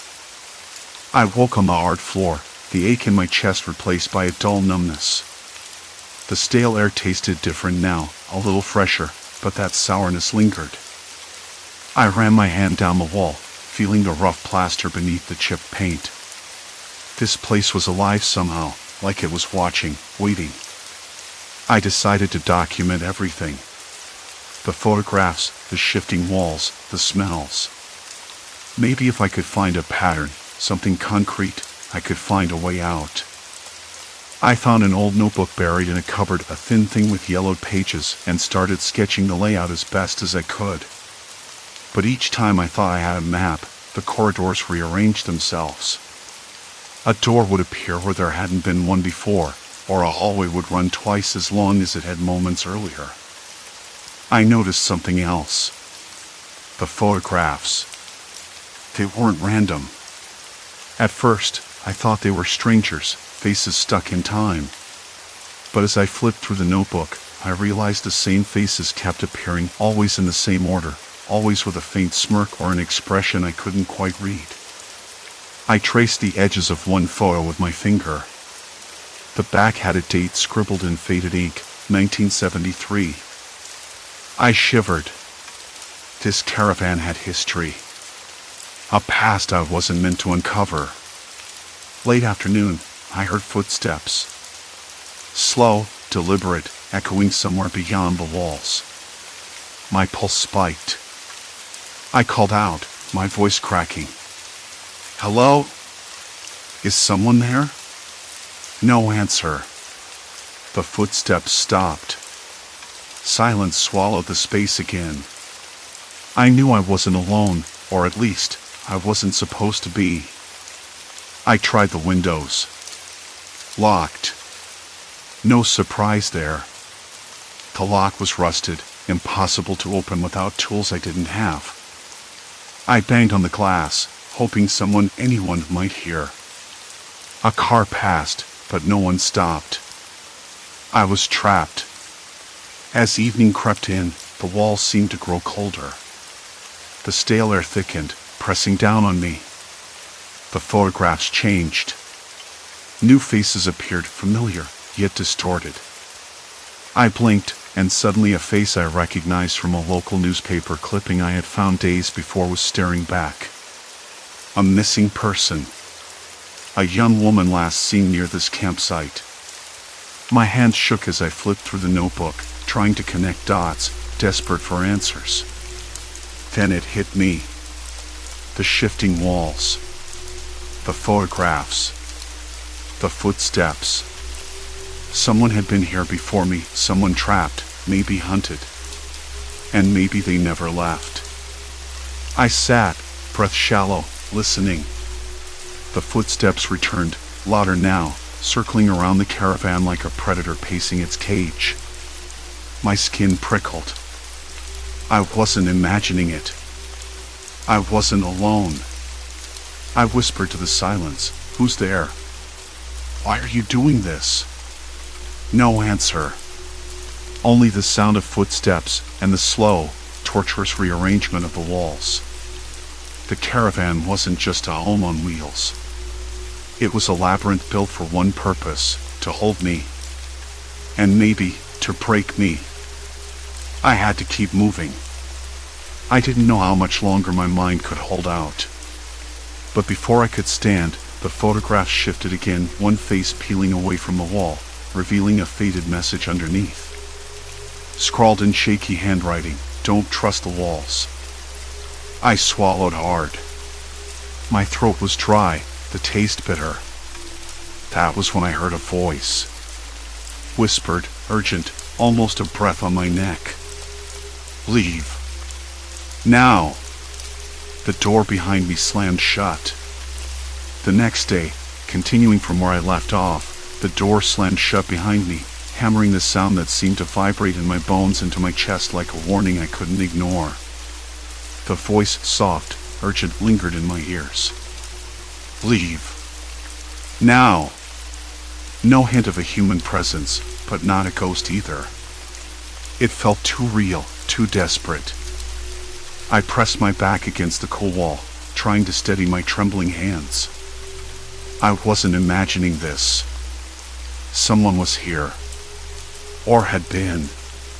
And I wasn't the first to hear the warnings. Don't trust the walls. The message scrawled beneath the peeling photograph stuck in my mind like a splinter. What had I gotten myself into? The Caravan wasn't just a vehicle. It was a trap, designed with intention. But by whom and why? The low hum of fluorescent lights flickering overhead made the silence unbearable. I followed the corridor where the photograph had hung, hoping for a clue, any clue. The wall shifted as I moved, narrowing, folding in ways that defied logic. I stopped, hand against the wallpaper, faded, peeling, sticky with age. It felt almost alive, like the Caravan was breathing around me. Then I heard it again. Footsteps. Different this time. Slower. Purposeful. Not circling, but closing in. My stomach twisted. I ducked into a narrow alcove, heart thudding in my ears louder than the distant bark of a dog outside. The corridor ended in a dead end. Or so I thought. The wall ahead rippled and slid inward, revealing a hidden door. I didn't hesitate. The cold metal handle bit into my palm as I pushed it open. Inside was a cramped space, barely big enough to stand. A single chair sat facing the wall, a thin layer of dust coating it. On the floor, a worn notebook lay open, pages yellowed and torn at the edges. I picked it up, the smell of old paper and mildew rising in my nostrils. The handwriting was hurried, shaky. Notes, sketches of the Caravan's layout with item and warnings scribbled in the margins. One entry caught my eye. They watch from the walls. The layout changes, trapping us in loops. The shifting corridors aren't random, they're controlled. I don't know who they are, but they want us confused, isolated. The longer you stay, the harder it is to leave. I try to mark the exits, but the Caravan erases them. It's no longer a home. It's a prison. My pulse quickened. Someone else had been here, someone terrified, trapped by the same labyrinth. And like me, they had tried to map it, to understand it. But the last sentence was smudged, the ink running as if someone had wiped it away. The footsteps grew louder. Closer. I slammed the notebook shut and slipped it into my jacket. The hidden door closed silently behind me. I was back in the corridor, but everything felt different, colder, narrower, and the walls seemed to lean in, crowding me. I tried the main door again. Locked tight. No surprise there. I punched the door frame in frustration, fingers stinging against the rough wood. The Caravan had no windows I could see, only the faint glow of the flickering lights overhead and the endless, shifting maze. I whispered to myself, there has to be a way out. There has to be. But a new sound crept in beneath the footsteps, a low, mechanical whirring, almost imperceptible but definitely there. Something else was moving within the walls, something I couldn't see. Pipes creaked, vents hissed softly, and the air grew thick with the scent of oil and damp concrete. My head spun. I pressed my palms against my temples, trying to focus. The notebook had mentioned something about marking exits, but I hadn't found any yet. I pulled it out again, flipping through the pages under the weak light. Symbols, item, even crude maps that didn't quite line up. The caravan was changing faster than I could track. Then the voice returned, this time closer, more insistent. "You can't leave." I froze. No fear this time. Only confusion and a strange clarity. Whoever or whatever was behind this trap wasn't supernatural. It was human. Someone was controlling the caravan's shifting walls, stalking me from the shadows, forcing me into these loops. But why? And how? I needed to find answers. I had committed to this place now, whether I liked it or not. The vanishing exits, the shifting corridors, they weren't random accidents or glitches. They were engineered. A carefully constructed maze to hold me prisoner.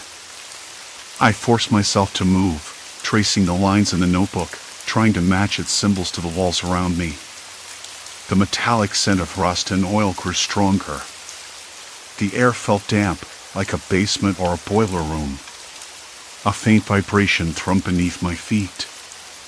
I found a narrow stairwell, hidden behind a sliding panel in the floor. The notebook had a crude sketch of stairs leading down. I hesitated, then descended. Each step groaned under my weight. The temperature dropped sharply. The walls here were concrete, cold and rough to the touch, coated with damp patches that oozed moisture. At the bottom, a dimly lit corridor stretched out. Pipes ran along the ceiling, dripping steadily. The mechanical whirring grew louder. I followed the sound until I reached a heavy metal door, marked only with a faded number, 17. My hand trembled as I reached for the handle.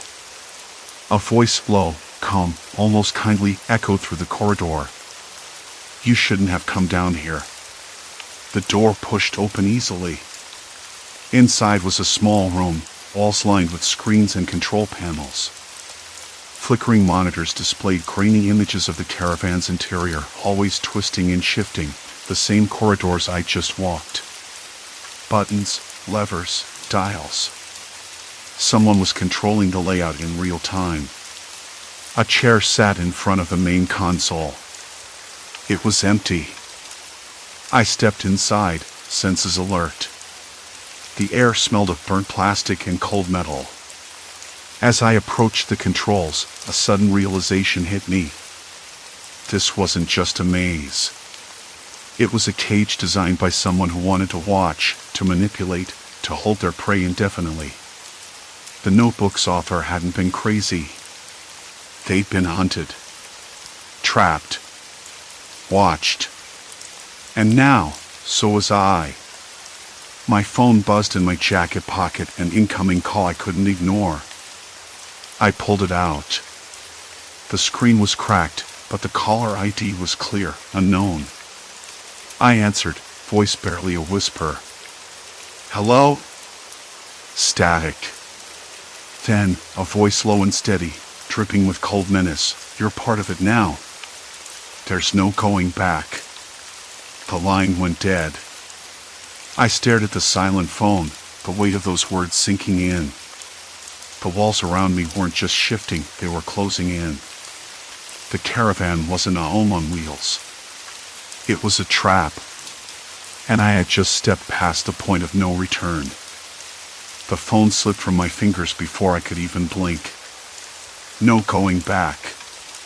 The words echoed in my head, louder than the static, sharper than the stale air.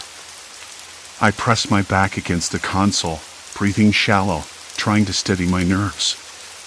This was no longer about a curiosity or some twisted puzzle. It was a trap. A cage.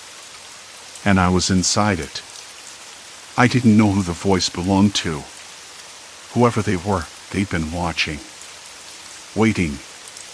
That meant I wasn't alone here. Not in the way I'd hoped.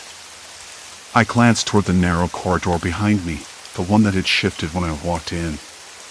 The walls weren't just moving, they were alive, rearranging themselves like some cruel game. I tried to mark my path with scratches and scraps of paper before, but here, even that had failed.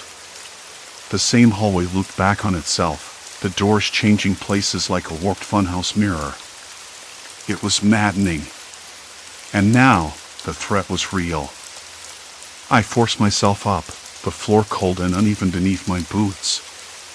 The chair at the console was empty, but I half expected someone to be watching from just out of sight, behind a panel or a hidden camera. The idea made my skin crawl. "Who are you?" I muttered, voice rough, almost swallowed by the hum of the caravan's failing lights. No answer. I edged down the corridor, each step tentative. The walls seemed closer here, the ceiling lower. The air tasted metallic, like rust and old machinery. I tried to remember the notebook's words, the scribbled warnings about being watched, hunted. But the more I thought about it, the less sense it made. Why trap someone like this? What was the point? A sudden noise made me freeze. Something soft, like a scrape against metal, came from somewhere ahead. I strained to listen, my breath shallow, heart pounding too loudly. The noise came again, closer this time. A door creaked. Then silence. I swallowed hard. "Hello?" My voice was barely more than a whisper. No reply. Another step forward, and the floor creaked beneath me, the sound echoing unnaturally in the tight space. The air grew colder, the scent shifting, now faintly acrid, like burnt rubber mixed with damp fabric. I stopped at a junction where 3 narrow halls spread out. One led back to the console room, but I was sure it wasn't the way I'd come. The other 2 disappeared into shadows, twisting at odd angles. The walls themselves seemed to pulse, as if breathing. A trick of the light. I pinched the bridge of my nose. I needed to find a way out. Or at least understand this place better. But the more I moved, the less I trusted my own senses. The caravan had become a labyrinth in every sense, physical, mental. I reached into my pocket and pulled out the notebook. The pages were dog-eared and stained, but the handwriting was still clear. I flipped through the last entries, scanning for anything I might have missed. There was a note about a safe room somewhere in the back, shielded from the shifting. It said to find it, to wait, to listen. Wait and listen. I hated waiting. But I needed information, not panic. I pressed forward, choosing the left corridor this time. The walls here felt damp, cold against my fingertips. The carpet was threadbare, matted with dirt and something sticky I didn't want to identify. A faint buzzing filled the space, like fluorescent lights struggling to stay alive. My shadow leapt along the walls, uneven and distorted. I rounded a bend and spotted a faded sign nailed crookedly to the wall, storage. The door was ajar, and a rush of stale air spilled out. I peered inside. Boxes stacked haphazardly, some toppled over. Old camping gear, dusty cans, a cracked plastic jug of water. Nothing useful. Then I noticed the floor beneath the boxes, scratches, deep and erratic, as if someone had clawed at the wood. That detail made my pulse quicken. I knelt, tracing them with a trembling finger. The marks were fresh. Someone had been here recently. Or maybe was still here. A cold prickle ran down my spine. I wasn't alone. I pulled the notebook out again, flipping back to a passage about paranoia. The author wrote that anyone trapped here began to doubt everything, even their own memories. That was exactly where I was heading. If I didn't find a way out soon, I might never trust my own mind again. The buzzing grew louder, a high-pitched whine that made my ears ache. I covered them with my hands, the plastic jug rattling on the floor as I shifted.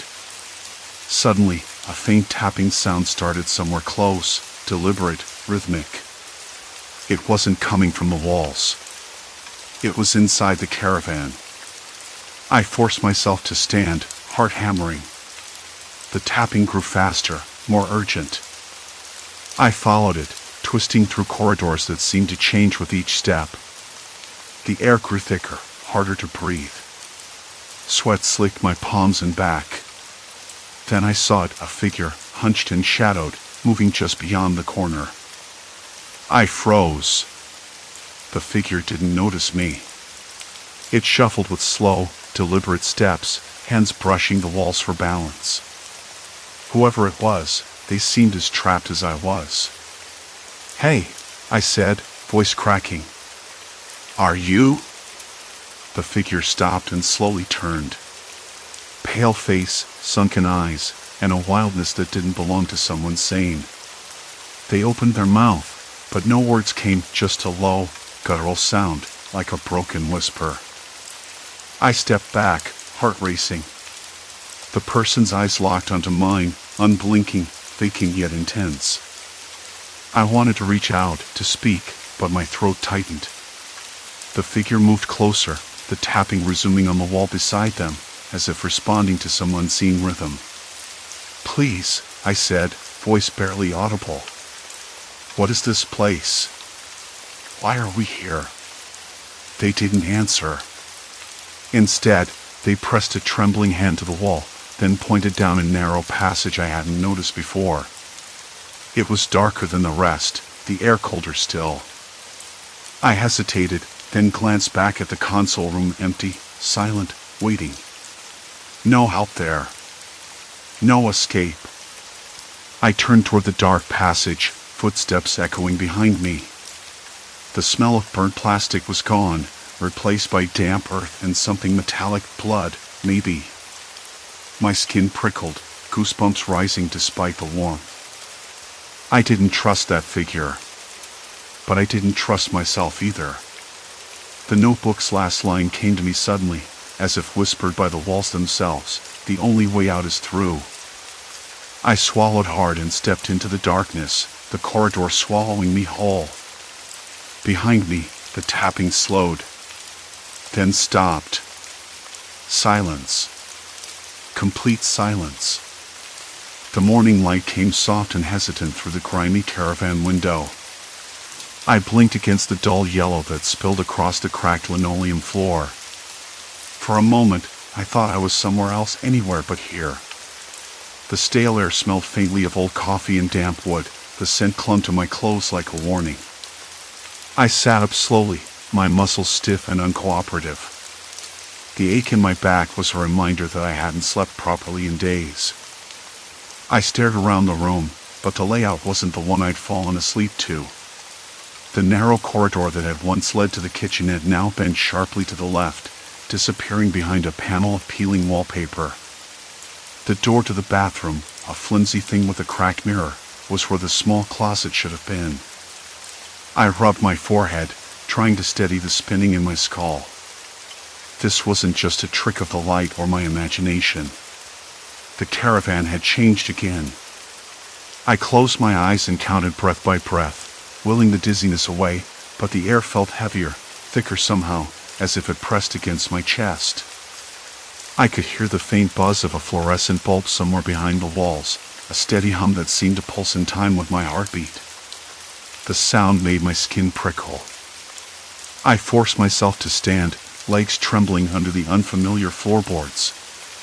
My hand brushed over the wall to steady myself, fingers trailing along the rough texture of chipped paint and old plaster. The caravan had become a labyrinth one I was trapped in. I knew that now with an unsettling certainty.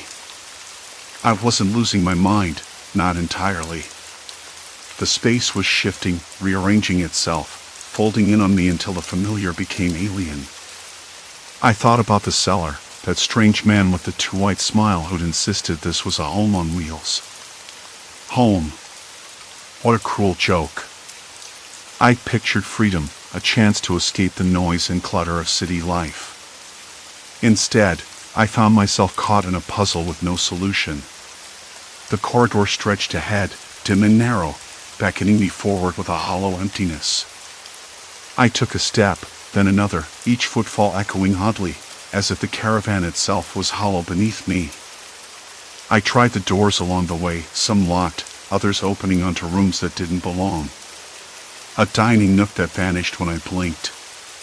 A small bedroom with a window I'd never seen before, looking out into nothing but darkness. I stopped in front of a door with peeling blue paint. The rusted knob felt cold and heavy beneath my hand. I turned it slowly, expecting resistance, but it swung open easily, revealing a narrow stairway descending into a cramped cellar space I hadn't known existed. The smell hit me first: damp earth, mold, the sour tang of something long forgotten. My stomach twisted. I hesitated, then stepped down. The steps were uneven, slick with moisture. A faint draft whispered past me, carrying the distant sound of water dripping. I reached the bottom and shone my phone's flashlight around. The beam caught on a pile of old boxes, a broken chair, and what looked like a canvas tarp draped over something bulky. I swallowed hard and pulled at the tarp. Underneath lay a collection of journals, yellowed with age and cracked at the spine. I flipped one open and recognized my own handwriting. The dates were recent entries from the past few weeks, detailing my confusion, my growing panic. I sank onto the cold concrete floor, the weight of discovery pressing down harder than the damp air. The caravan wasn't just shifting around me, it was feeding on my fear, my frustration, twisting my reality until I was lost inside my own mind. I read the last entry aloud, voice cracking. I don't know how to get out. I keep walking, but I'm going in circles. If anyone finds this, I don't know what to say. Silence answered me. Complete silence. In that moment, something inside me broke, the part that had hoped for a simple explanation, a quick fix. I realized the fight wasn't against the caravan itself, but against the way I'd let it consume me. I'd been running from something all along, my own need for control, my fear of being stuck. I stood slowly, brushing dust from my jeans. The journals felt heavier in my hands than they should have. I needed fresh air, clarity. I climbed back up the stairs, the dampness retreating with each step.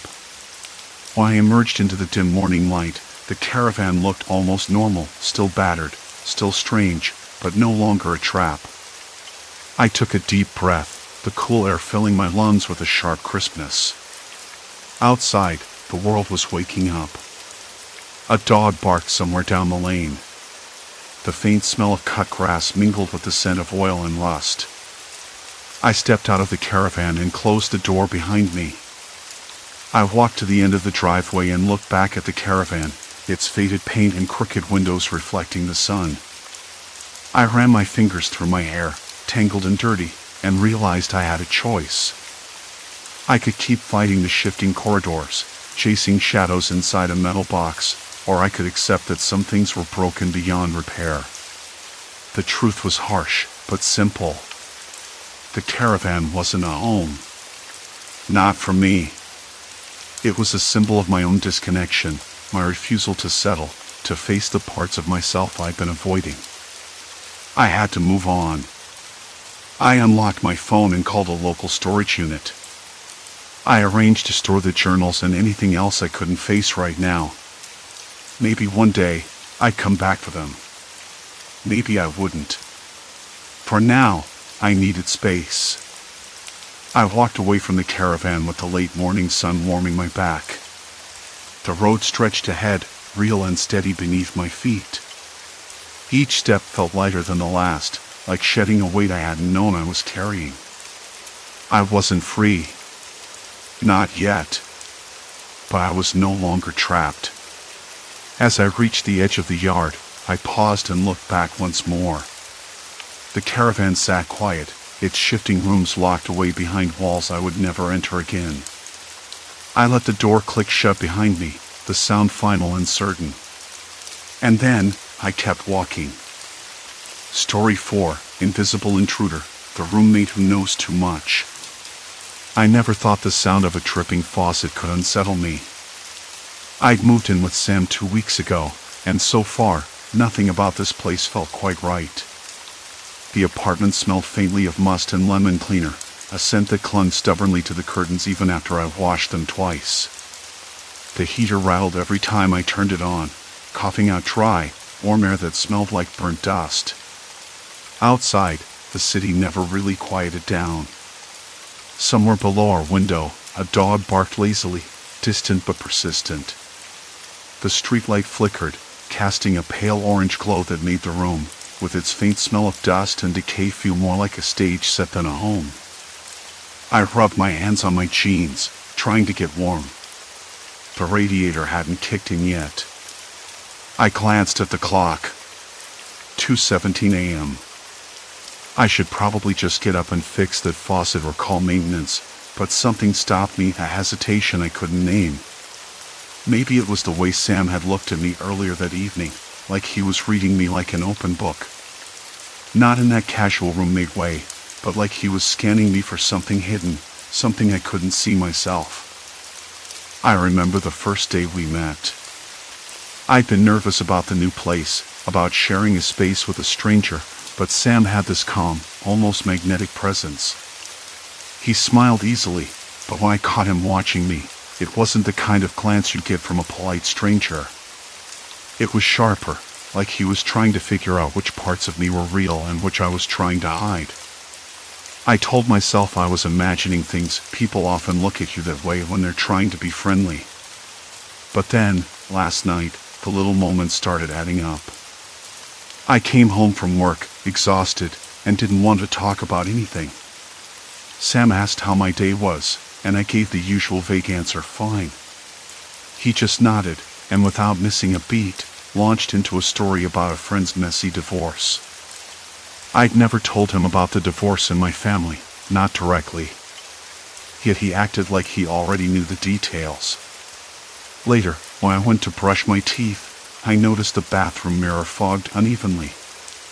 Sam's toothbrush was next to mine, but the bristles on his looked almost untouched.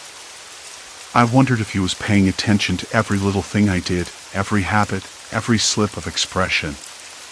Then I caught myself, thinking maybe I was just tired and overthinking. Still, there was something about the way he predicted I'd take the long route home from the grocery store, or how he'd ask about my weekend plans before I even told anyone else. It felt like he was inside my head, or worse, that I was a character in a story he was quietly rewriting. This afternoon, I found my phone unlocked on the kitchen counter, a text message open from my sister. I didn't remember leaving it like that. The message was simple. Are you okay? You seemed off last night. I froze, suddenly aware that Sam must have seen it. He never mentioned it, but I could feel that look again, like he was piecing together something I'd buried deep. I told myself not to jump to conclusions. Maybe he was just observant. Maybe I was being paranoid. But when I passed by the living room window, I caught a glimpse of him sitting perfectly still, staring out at the street below. His face was unreadable, but his eyes held a kind of quiet intensity that made my skin crawl. I tried to distract myself by cooking dinner. The apartment smelled like garlic and tomatoes simmering in olive oil. The sizzling of the pan was almost comforting. Sam was in his room, the door cracked open a sliver, and I could hear the low hum of his music. He always played the same playlist, one I hadn't asked about. I sat down at the small table near the window, noticing a folded piece of paper tucked under his empty plate. I unfolded it carefully. It was a list, dates, names, places I didn't recognize. A calendar of sorts, but with notes in the margins. Avoid. Don't mention. Watch closely. My hands trembled as I folded the paper back. I didn't want to believe that he was keeping tabs on me like that. But then, the way he'd leaned against the doorframe earlier, catching my half-finished lie about meeting a friend for coffee, made me realize I wasn't just a roommate to him. I was a puzzle. That's when I remembered the moment from this morning. I'd spilled coffee on my shirt before leaving for work, a tiny blotch right above the left pocket. Sam had noticed immediately, handing me a napkin without a word. It wasn't the gesture that got to me, it was the timing. Like he'd been waiting for me to mess up, so he could step in. I wanted to ask him why. Why did he care so much? But the words caught in my throat. Instead, I whispered to the empty room, "What are you trying to find?" The faucet kept dripping. Trip. Trip. Trip. I closed my eyes and listened. Silence. Complete silence. The trip stopped. I opened my eyes. The faucet was still. But I wasn't alone. A shadow shifted by the doorway, subtle and deliberate. My heart hammered as a voice, low and steady, broke the silence. "Maybe what you're looking for isn't out there," he said, stepping closer. "Maybe it's right here." The room felt colder than before. "Maybe what you're looking for isn't out there," Sam repeated. His voice was calm, measured, like he was reading from a script no one else had seen. "Maybe it's right here." I stared at him, the dim light from the hallway outlining the sharp angles of his face. There was something almost deliberate in the way he spoke, as if he wasn't just guessing but knew exactly what I was thinking. I wanted to say something, anything, but my mouth felt dry, stubbornly stuck. Instead, I blinked and nodded slowly. "Okay," I said, voice barely more than a whisper. "Where do we start?" He stepped fully into the room, the faint scent of cedar wood and something metallic trailing behind him. A strange combination, like old books and a hospital corridor. I noticed then that his eyes weren't just watching me, they were searching, peeling back layers I didn't want exposed. It felt invasive, but I couldn't look away. "First," he said, "we need to clear the clutter. Mental clutter, I mean. Secrets you don't even realize you're hiding. They're like bricks in a wall, keeping everything else locked up." I wanted to laugh, but it came out as a dry cough. "You sound like a psychologist." "Close," he said. "I'm good at reading people. More than that, I'm good at knowing when they're lying to themselves." I swallowed again. The taste of stale coffee still lingered in my mouth, bitter and sharp. I glanced down at the shirt, the faint stain above the pocket, where he'd noticed the coffee this morning. It was like a mark, a signpost pointing to something I couldn't quite name. "Why me?" I finally asked. "Why do you care about my secrets?" Sam hesitated, then smiled, a quick, tight thing that didn't reach his eyes. "Because your secrets are my business now. We share this space. I want to make sure nothing dangerous slips through." The word dangerous hung in the air, cold and heavy with silence, thick and heavy. Dangerous. Not just inconvenient or embarrassing. Dangerous. I shivered, whether from the cold or his tone I couldn't say.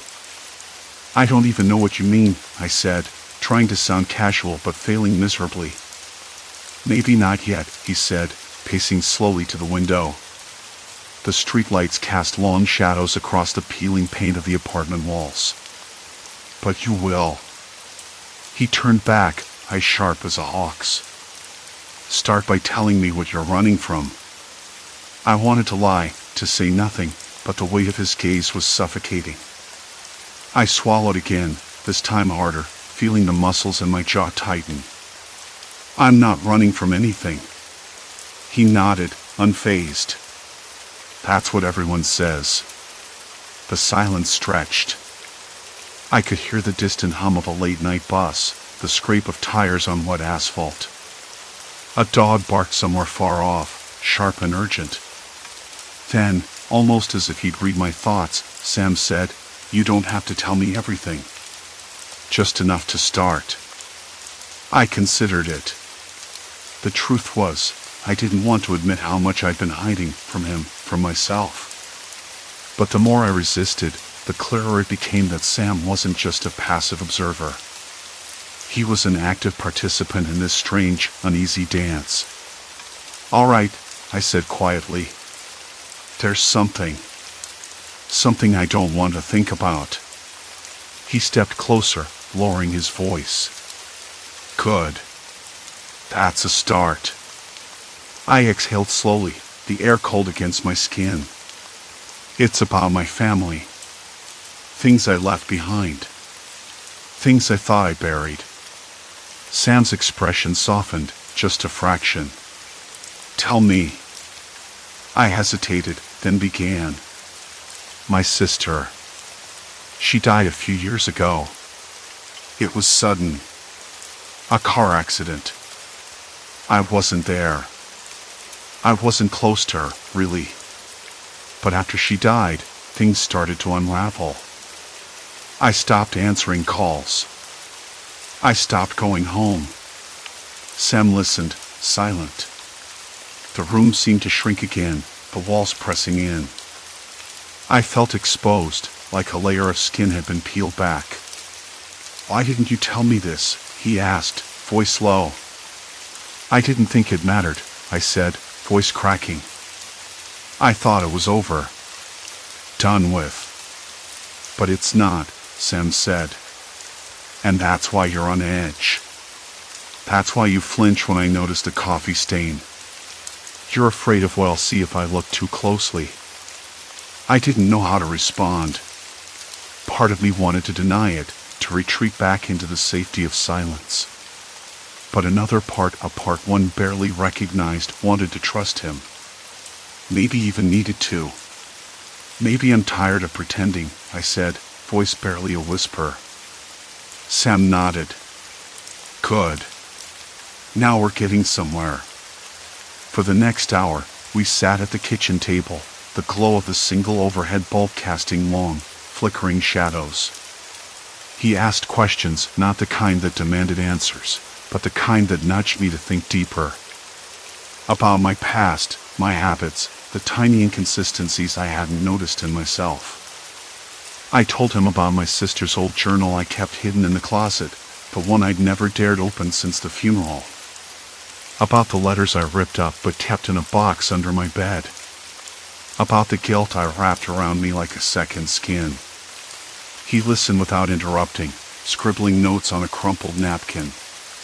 The scribbles were messy but precise, a map of my unraveling. Then, just as I was about to ask a question, my phone buzzed. I glanced at the screen, an unknown number. I hesitated, then answered. Hello? A voice, cold and unfamiliar, whispered on the other end. You shouldn't dig too deep. Some things are better left buried. The line went dead. I stared at the phone, my fingers trembling. Sam watched me carefully, a faint smile playing at the corner of his mouth. Well, he said, looks like someone else is interested in your secrets. I swallowed again, the taste bitter and sharp. And suddenly, I wasn't sure if I wanted to keep digging at all. The moment the line went dead, the room seemed to shrink.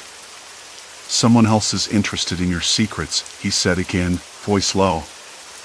The words hung between us, thick and heavy. I wanted to ask who.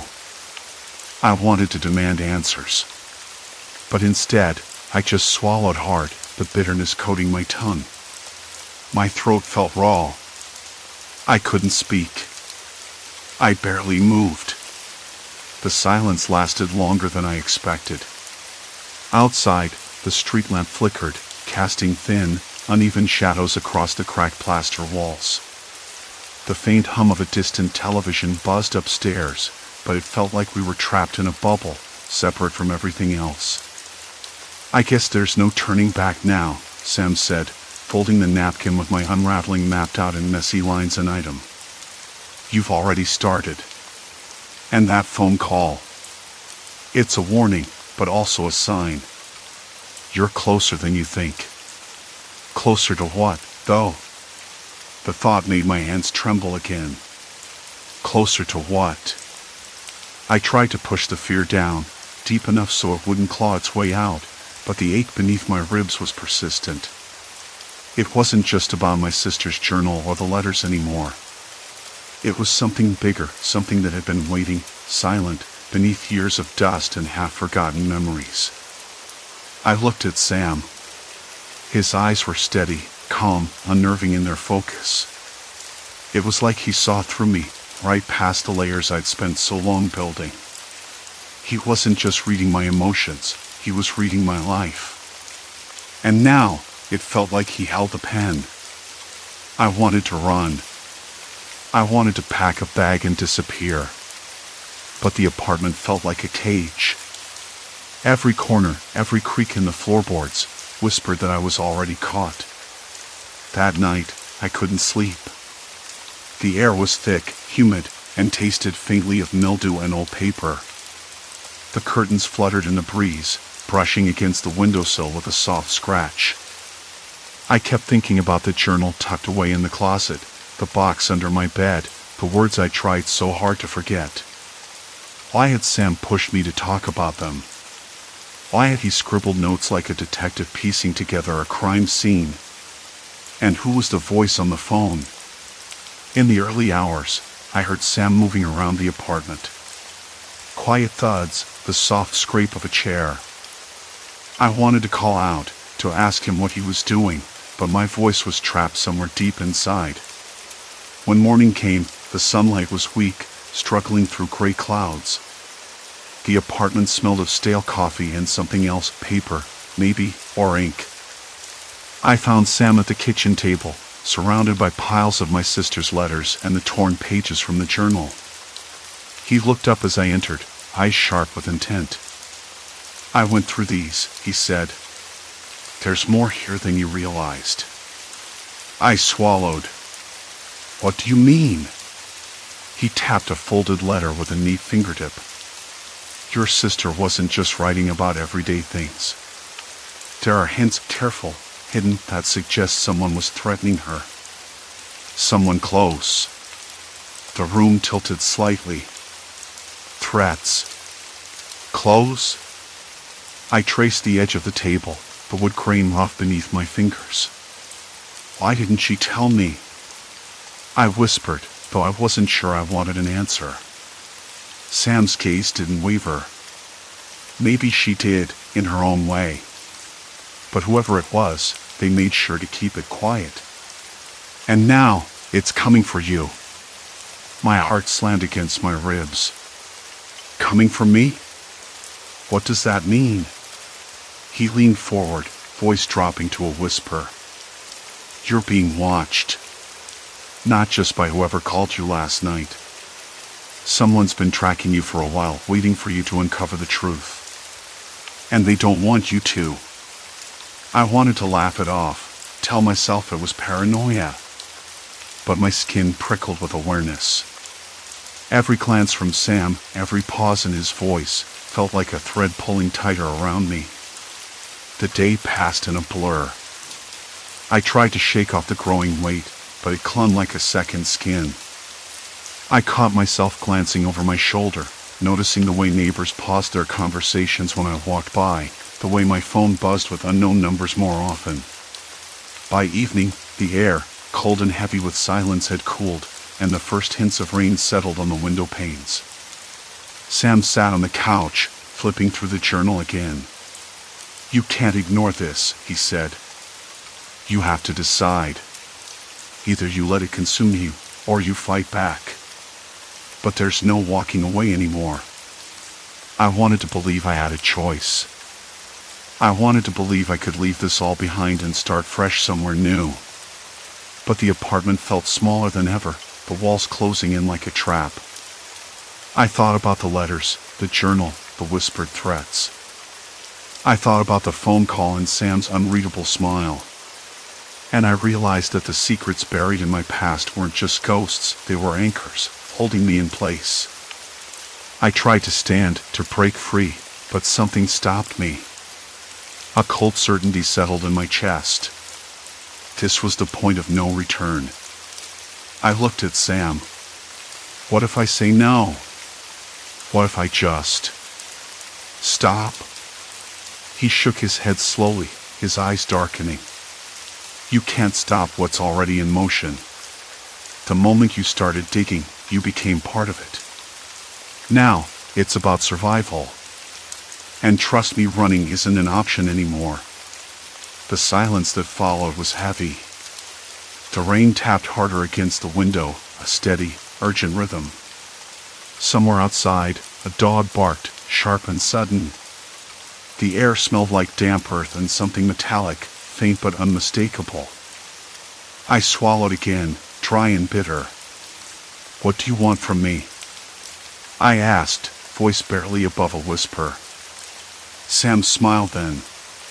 Not the faint, knowing smile from before. This one was colder, sharper. "I want to help you. But first, you need to understand that everything you thought you knew about your sister, about yourself, is just the surface. There's a deeper truth, tangled and dangerous. And once you see it, there's no going back." I hesitated, the weight of his words pressing down. I wanted to turn away, to close the closet door on those memories forever. But the truth had a way of clawing through the cracks. I nodded slowly. The room seemed to darken around us. And as the rain hammered the windows like a warning, I realized I was trapped not just by the secrets, but by the person sitting across from me. Sam was no longer just a roommate. He was the gatekeeper to a past I could no longer escape. I had crossed the line. There was no turning back. The rain had eased by the time I finally closed the closet door behind me, but the air was thick with the scent of damp plaster and something colder, like a warning etched in the silence of the room. I sank onto the edge of my bed, the mattress prickling through my shirt, and stared at the floor.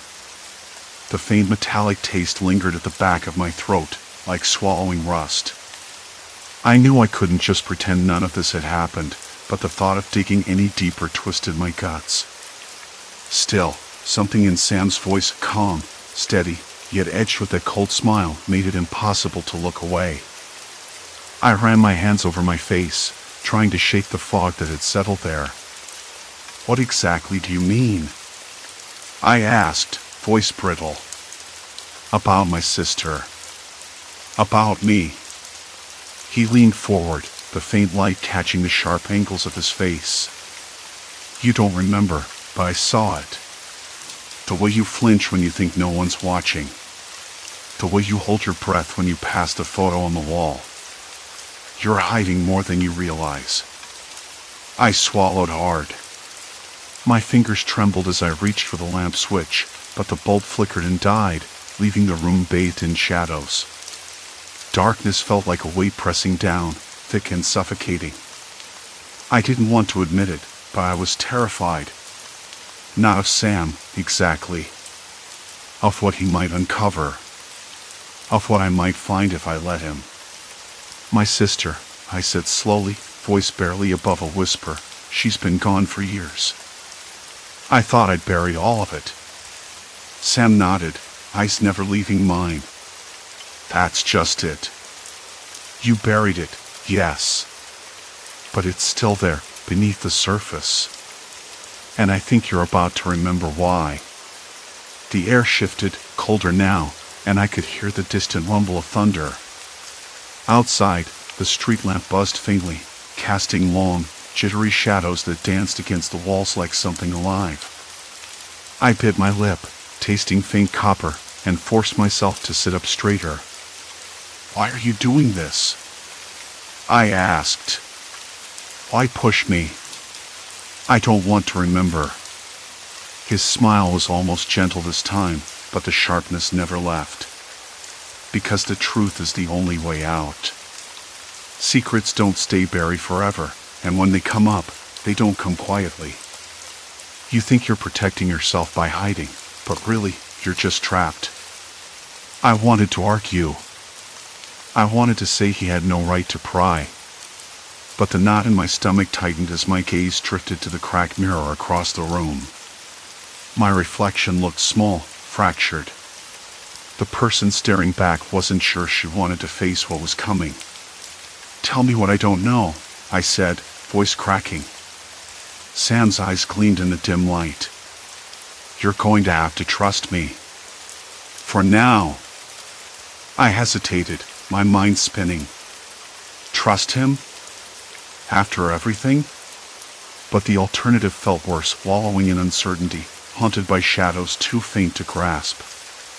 He stood, pacing slowly, the worn floor creaking beneath his steps. There's a reason your sister left. It's tied to you. Not just family stuff, something darker. You blocked it out, but I saw it flicker in your eyes tonight. Fear. Guilt. Something you can't explain. The room felt smaller. My throat tightened again, dry and bitter. I don't remember anything like that. You will, he said quietly. And when you do, it'll change everything. I wanted to run. To scream. To slam the door and lock it forever. But my limbs were frozen.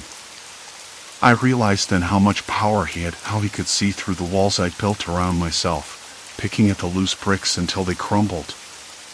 Why me? I whispered. Why pick me to drag all this up? Sam stopped, eyes locked on mine. Because you're the only one who can fix it. Or at least, the only one who can survive it. The silence after that was heavy, filled with the distant drip of water from the leaky faucet and the faint hum of the radiator. I could hear my own ragged breathing, uneven and shallow. I didn't want to believe him. But beneath the numbness, a part of me knew he was right. Suddenly, the phone buzzed sharply on the nightstand. I jumped, heart lurching. Sam's expression didn't change, but the room felt colder still. I reached over, fingers stiff, and answered. The voice on the other end was distorted, almost mechanical. Stop digging, it said, flat and urgent. Some secrets are meant to stay buried. I blinked, my skin prickling with a cold sweat. Sam's eyes narrowed, but he said nothing. Who was that? I asked, voice trembling.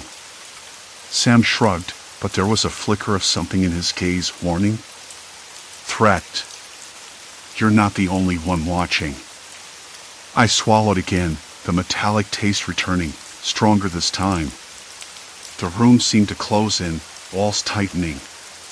My hands trembled, and I realized I didn't know who to trust anymore. The rain started again, tapping insistently on the window, and somewhere deep inside, I felt the first crack of panic.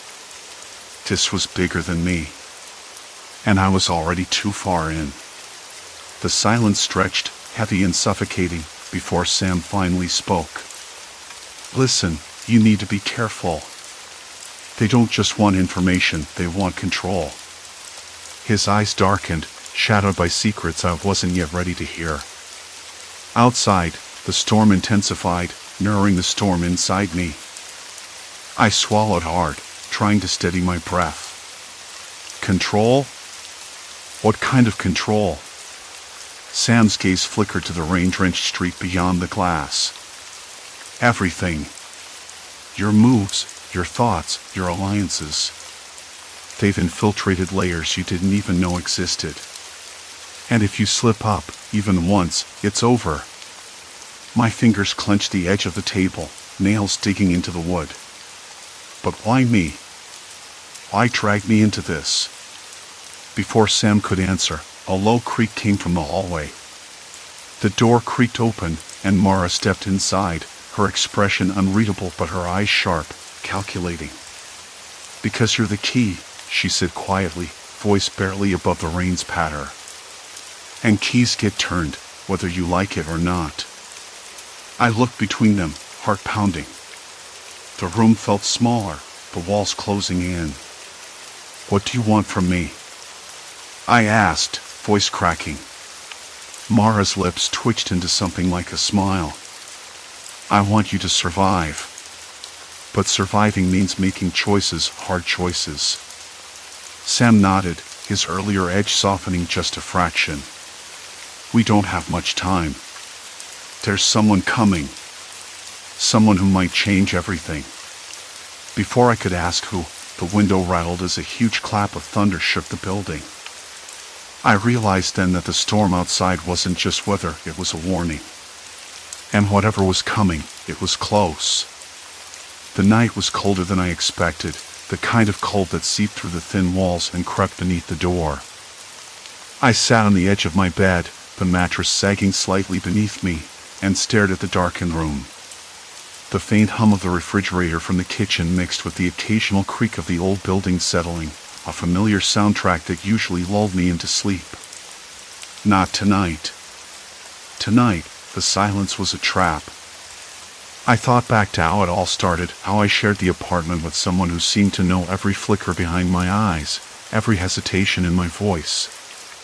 At first, it was almost comforting. Someone who could see me as I was unmasked. But then the comfort turned to something else, something tight and suffocating, like a noose slowly pulled too tight. They didn't just read me. They anticipated me. They manipulated me. And worse, they kept secrets buried that I hadn't even realized I was hiding. I remember the moment I truly understood. It wasn't the way they interrupted me mid-sentence with a precise response, or how they rearranged my schedule without telling me, ensuring I was never alone long enough to think. It was the look in their eyes when I finally confronted them, like they were both sorry and amused, like I was some puzzle they'd solved years ago. "Why?" I had asked, voice barely above a whisper in the cramped living room. "Why do you do this to me?" They smiled, slow and deliberate, eyes narrowing just a fraction. "Because you needed me to. More than you know." I wanted to scream, to run, but my legs wouldn't move. That was the turning point. The moment I realized that this wasn't just about sensing my emotions. It was about control. About keeping certain truths buried, truths I wasn't even aware were mine to own. Tonight, I decided I was going to take that control back. I moved quietly, careful not to wake the other person, who was already asleep in their room. The door cracked open with a whisper of resistance, and the cold smell of the hallway hit me, a mix of damp plaster and the faint tang of old paint. I crept toward the small desk where they kept their things, looking for anything that might explain how they knew so much, how they'd been shaping my life from the shadows. A small notebook lay there, its cover worn and leather cracked at the edges. I hesitated, fingers trembling slightly before I flipped it open. The pages were filled with observations, my habits, my moods, even notes about people I talked to, places I went, and things I tried to forget. But then I hit the pages where the handwriting shifted, became darker, more urgent. Names I recognized but had tried not to think about. Memories I had pushed deep down. And there it was, a detailed account of a past I hadn't dared to confront. The air in the room thickened, my breath catching in my throat. The notebook wasn't just a diary, it was a map of my hidden self, drawn with brutal precision. And my roommate had been following every step. I closed the book and leaned back against the wall, the rough plaster scratching my skin through my shirt. A distant dog barked, sharp and sudden, breaking the heavy silence. My hand shook as I tried to steady my breathing. How had I let this happen? How had I allowed someone to read me so thoroughly that they could twist my own story against me? But then, something shifted inside. A quiet, fierce resolve that burned away the fog of fear. I wasn't going to be the victim anymore. The next morning, I sat down across from them at the kitchen table. The light was pale and cold through the grimy window, the smell of stale coffee hanging in the air. I didn't look away as I spoke. "I know what you've been doing. I know what you've taken from me." They blinked, a flicker of surprise, maybe even respect. "And what do you want?" "Freedom," I said simply. "I want to live my own life. Without you pulling the strings." They studied me for a long moment, then nodded slowly. "You're stronger than I thought." We talked, really talked, for the first time in months. Not about secrets or control, but about boundaries. About trust. about the messy, complicated thing that is human connection. It wasn't perfect. It wasn't easy. But it was real. Days turned into weeks. I noticed the way the air felt lighter in the apartment, how I could breathe without that constant weight on my chest. I started to reclaim parts of myself that had been hidden away, the small joys and quiet moments I'd stopped noticing. The sound of rain tapping against the window, the scent of fresh bread from the bakery down the street, the warmth of sunlight spilling across the floor in the afternoon. Sometimes, my roommate would catch me off guard with a smile that wasn't calculated, a kindness that wasn't manipulation. And I found myself wondering if maybe, just maybe, they were learning too. One evening, as we shared a simple meal, I realized I hadn't flinched once when they looked at me. Not because I'd stopped feeling vulnerable, but because I'd finally accepted that some secrets are ours to face, not bury. The apartment was still old, still creaked and groaned in the night. The light above the sink flickered now and then, casting long shadows on the walls. But none of it felt threatening anymore. It was just life. Messy, unpredictable, and painfully honest. I glanced at my roommate across the table, their eyes reflecting the dim light. I felt the old fear stirring, a whisper at the edge of my mind, but I pushed it down. This time, I was ready. "Thank you," I said quietly. They nodded. For what? For letting me find myself again. The silence that followed was comfortable, not oppressive. Outside, the city murmured in its endless rhythm, cars passing, people talking, life moving forward. And I was moving with it, finally free from the shadows of a past I thought I'd lost control over. I didn't know what the future held, and maybe I never would. But for the first time in a long time, I wasn't afraid. Because I had my secrets, yes. But I had my life, too. And that was enough. Story 5, Shifting Caravan, a mobile home's twisted reality. I hadn't expected the Caravan to smell like that. The ad said living space unlike any other. I laughed when I read it, sitting in my cramped flat in the city, imagining what kind of marketing nonsense that phrase might cover. A glorified shed, probably. But I'd been hunting for a quiet place, something off the grid or at least out of earshot of the endless hum of traffic and neighbors banging on walls. I'd wanted space to breathe, to think, to write. So when I saw the photos, a patchwork caravan nestled among trees, sun dappling the roof just right, I sent a message before I talked myself out of it. Driving out to the site was a slow crawl through winding country roads that smelled of wet earth and cut grass. The air was cool but not cold, with a dampness that clung to the back of my throat. I remember thinking how strange it was to leave the city and feel like I was stepping into a different world, one that didn't exist on any map I'd ever followed. The caravan sat crookedly on a patch of uneven ground, its faded blue paint chipped and peeling like old skin. A small wooden step led up to the door, which creaked on rusty hinges when I pushed it open. Inside, the space was tight but cozy in a way that felt almost charming. There was a built-in bench along one wall, a small fold-down table, and a kitchenette with a sink that looked like it hadn't seen running water in years. I ran my fingers over the counter, rough, splintery wood beneath a thin, cracked layer of varnish. The air inside was cooler than outside, carrying a faint, persistent hum, like the low vibration of a generator somewhere nearby. Or maybe just the sound of the caravan settling. I wasn't sure. "Hello?" I called softly, half expecting someone to answer, though I knew the owner had left town that morning. Silence.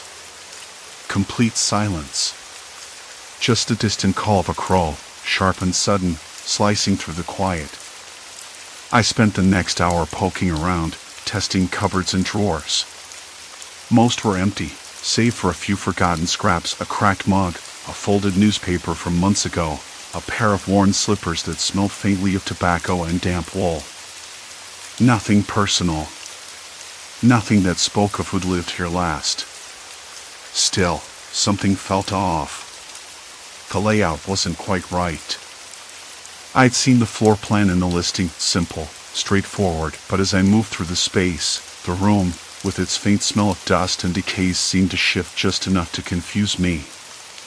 The bench was where it should be, but when I rounded the corner to the kitchenette, the sink appeared farther away than before, as if the narrow corridor had stretched or narrowed while I wasn't looking. I shook the thought away, blaming the uneven floor or my own tired eyes. It was easy to dismiss, really. I was tired. The drive had been longer than expected, and I hadn't eaten since breakfast. The dull ache behind my eyes was growing, a tightness that made concentration difficult. By the time I set down my bag and switched on the small, flickering lantern I'd brought, the sun was dipping low, casting long shadows that pulled in the corners. The air had cooled further, smelling now of damp leaves and something earthy or rotting wood or decayed foliage. I closed the door behind me and leaned against it, listening. The silence was different now. Not empty, but expectant. Like the caravan was waiting for something or someone. I tried to shake the feeling off. I unpacked my few things slowly, methodically, my journal, some clothes, a thermos of tea. The kettle hissed faintly on the tiny stove, a sound that reminded me of home, of normalcy. But as the water boiled, I noticed the shadows again. They seemed to gather near the corners, clinging to the walls in shapes that didn't quite match the furniture.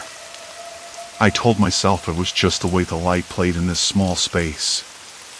Still, when I stirred the tea, the spoon felt heavier than it should have, as if the air itself pressed down on my hand. My fingers trembled slightly. I set the cup down with more force than necessary.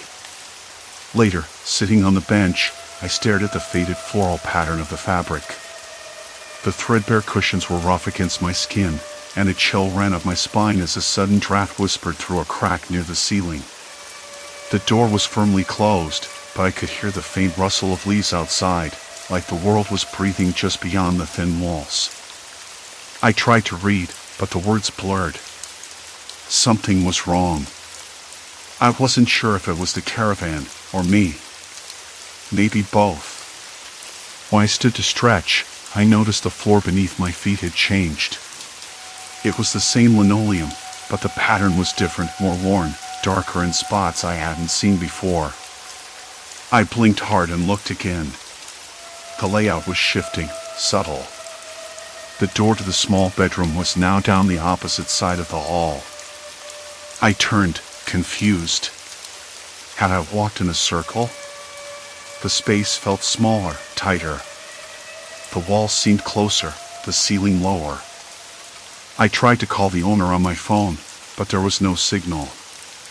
Not surprising, really, but suddenly, the isolation felt more real, more suffocating. I sat back down heavily, my hands resting on my knees. The quiet was pressing in, and for a moment, I wondered if I'd made a mistake coming here. But then I remembered why I wanted this place, to escape. To be alone with my thoughts. Only now, the thoughts were slipping through my fingers, elusive and strange.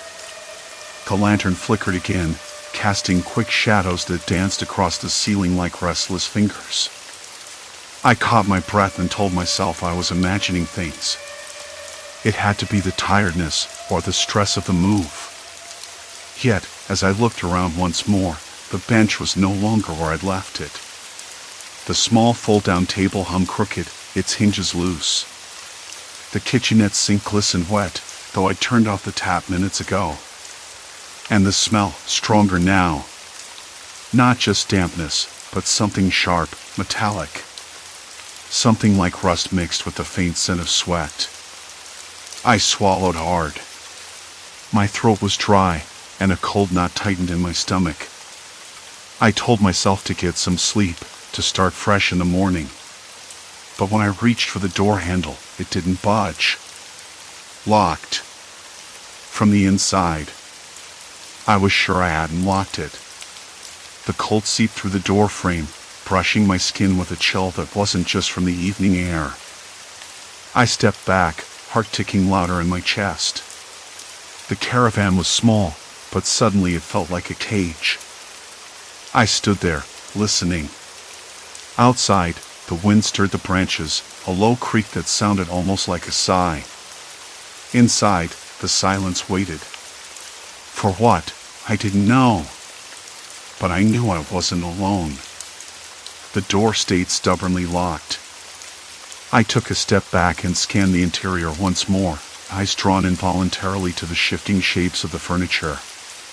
The bench where I'd sat earlier wasn't where I'd left it. The fold-down table hung crooked, its hinges creaking softly as if protesting some invisible force. The kitchenette sink was still wet, droplets catching the weak beam of my phone's flashlight. I turned the tap off. I was certain of it. The air felt thick, almost viscous, like breathing through a damp cloth. My throat tightened. I swallowed, dry, wishing I'd brought some water with me. Outside, the branches scraped against the caravan's metal sides, a rhythmic tapping that made me flinch. The wind whispered unintelligibly, a murmur threading through the night. I circled the room, with its faint smell of dust and decay, trailing my fingers over surfaces, searching for anything that might explain what was happening. The wallpaper, a peeling floral pattern, felt rough beneath my fingertips, brittle in places.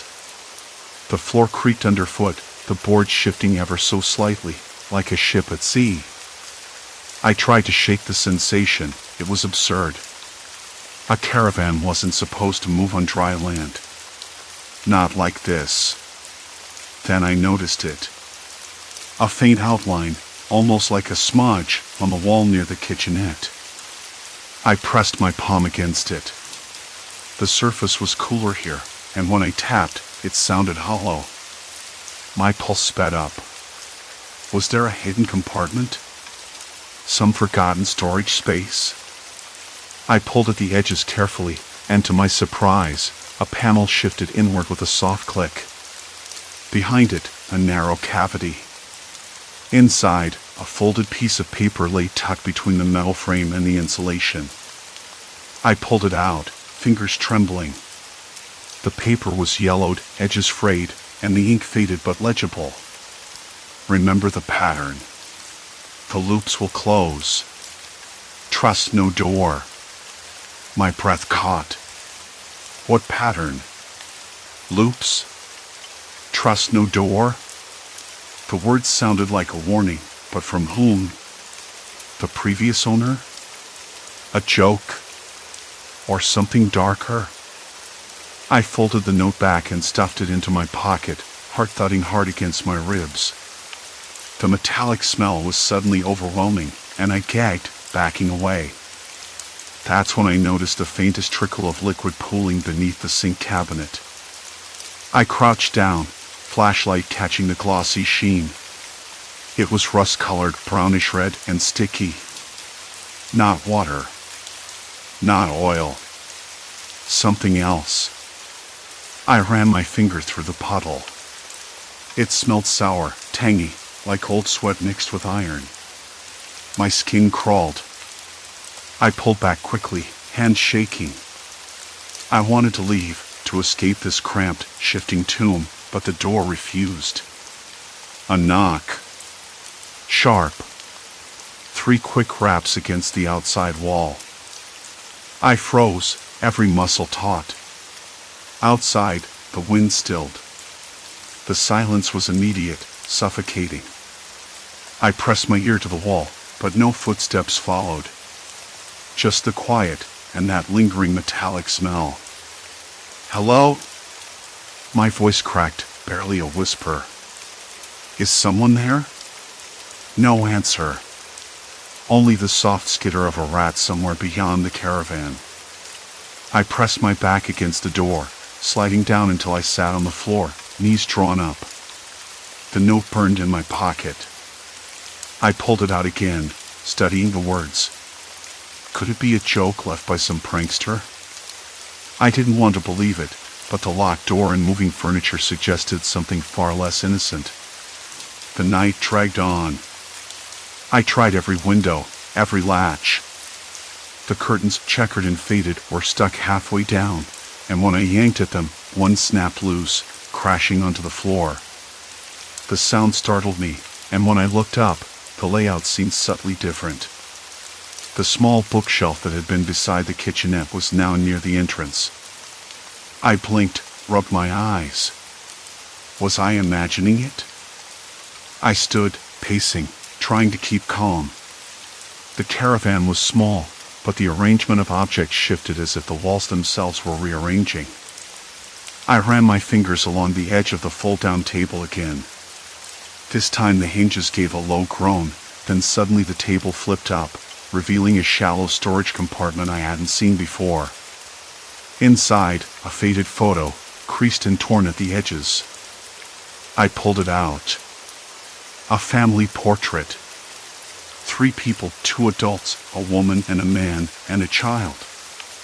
Their smiles were forced, eyes too bright, too wide. The woman's hand rested awkwardly on the child's shoulder, the man's gaze unyielding. On the back, scribbled in uneven handwriting, "The last day we were free." My skin prickled. Free from what? The smell of rust and sweat seemed to thicken, pressing in on me. It was harder to breathe. The note, the photo, the locked door, it was all connected somehow. But how? I leaned against the wall, closing my eyes to shake the growing dizziness. The caravan felt smaller now, suffocating. I thought about calling out again, but the silence swallowed my voice whole. A sudden creak from above made me jump. The roof vent, I assumed. I glanced up, shining my light. It was closed tight, but the metal frame had tiny scratches, like claws. My stomach flipped. Whose claws? Who else had been here? I pulled out my phone and tried to call for help. No signal. Of course. The caravan sat at the edge of an overgrown lot, surrounded by thick trees. No neighbors close enough to hear. I dropped the phone onto the table with a hollow thunk. The faint tapping resumed outside, slower this time, deliberate. Like someone was pacing. I pressed my ear to the door again, straining to catch any sound beyond the knocking. Nothing concrete. But my skin crawled, a prickling sensation at the nape of my neck. I wasn't alone. Someone or something was waiting. I remembered something from the ad, a living space unlike any other. A selling point, yes, but maybe a warning too. The previous owner's cryptic note wasn't a joke, and the photo hinted at a past trapped in this place. I had to find a way out. But the caravan wasn't just shifting furniture and locked doors. It was a maze. A trap. The night stretched before me like a wound, raw and open. I sat back down, fingers trembling on the photo's edges, and tried to steady my thoughts. If this was a loop, a cycle, then maybe I could break it. Find the pattern. Find the key. But the knock came again, 3 sharp raps. And this time, a voice. "Can you hear me?" It was low, calm, but there was an edge, something unsettling. Like someone watching, waiting for me to respond. I swallowed, voice caught in my throat. "Who's there?" Silence. Then a soft, almost amused chuckle. The caravan seemed to breathe around me, walls pulsing with quiet menace. I wasn't just locked in. I was being watched. And whoever it was, they knew I was scared. The door rattled slightly, as if testing its own strength. I needed to move. But where? The shifting began again. The walls creaked and groaned. The bench slid sideways, the kitchenette twisted out of place. I stumbled backward, heart hammering, eyes wide. The caravan was alive. But not with ghosts or spirits, something far more human. The question was it friend or foe? I pressed my back against the wall, clutching the photo and the note, the metallic scent thick in the air, and waited. The door rattled again, the thin frame quivering like a leaf caught in a sudden gust. I pressed my palm against the cold wood, trying to steady my breath, but the tight knot in my stomach wasn't loosening. The voice. That low, measured voice. It wasn't just a stranger outside. It was something else. Something that knew me, or at least knew how to unsettle me.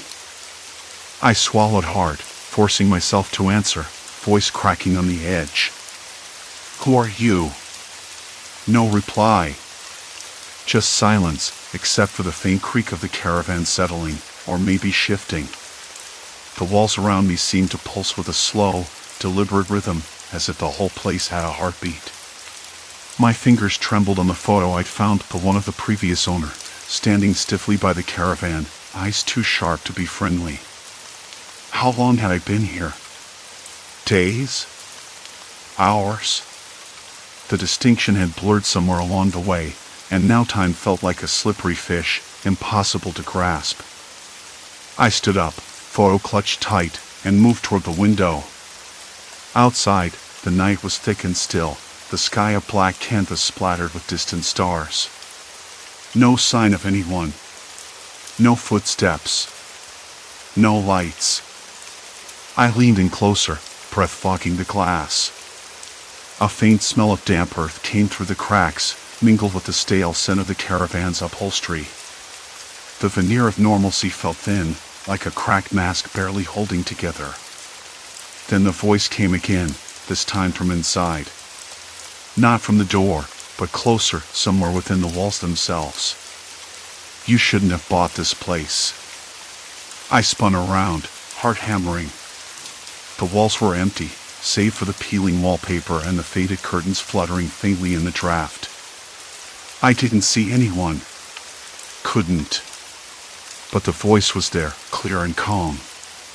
"Why?" I demanded, trying to keep my voice steady. "What do you mean?" No answer. Just the low hum of the caravan's old heater kicking in, rattling and groaning like a tired beast. The photo slipped from my fingers, fluttering to the floor. I bent down to pick it up, and that's when I noticed the writing on the back.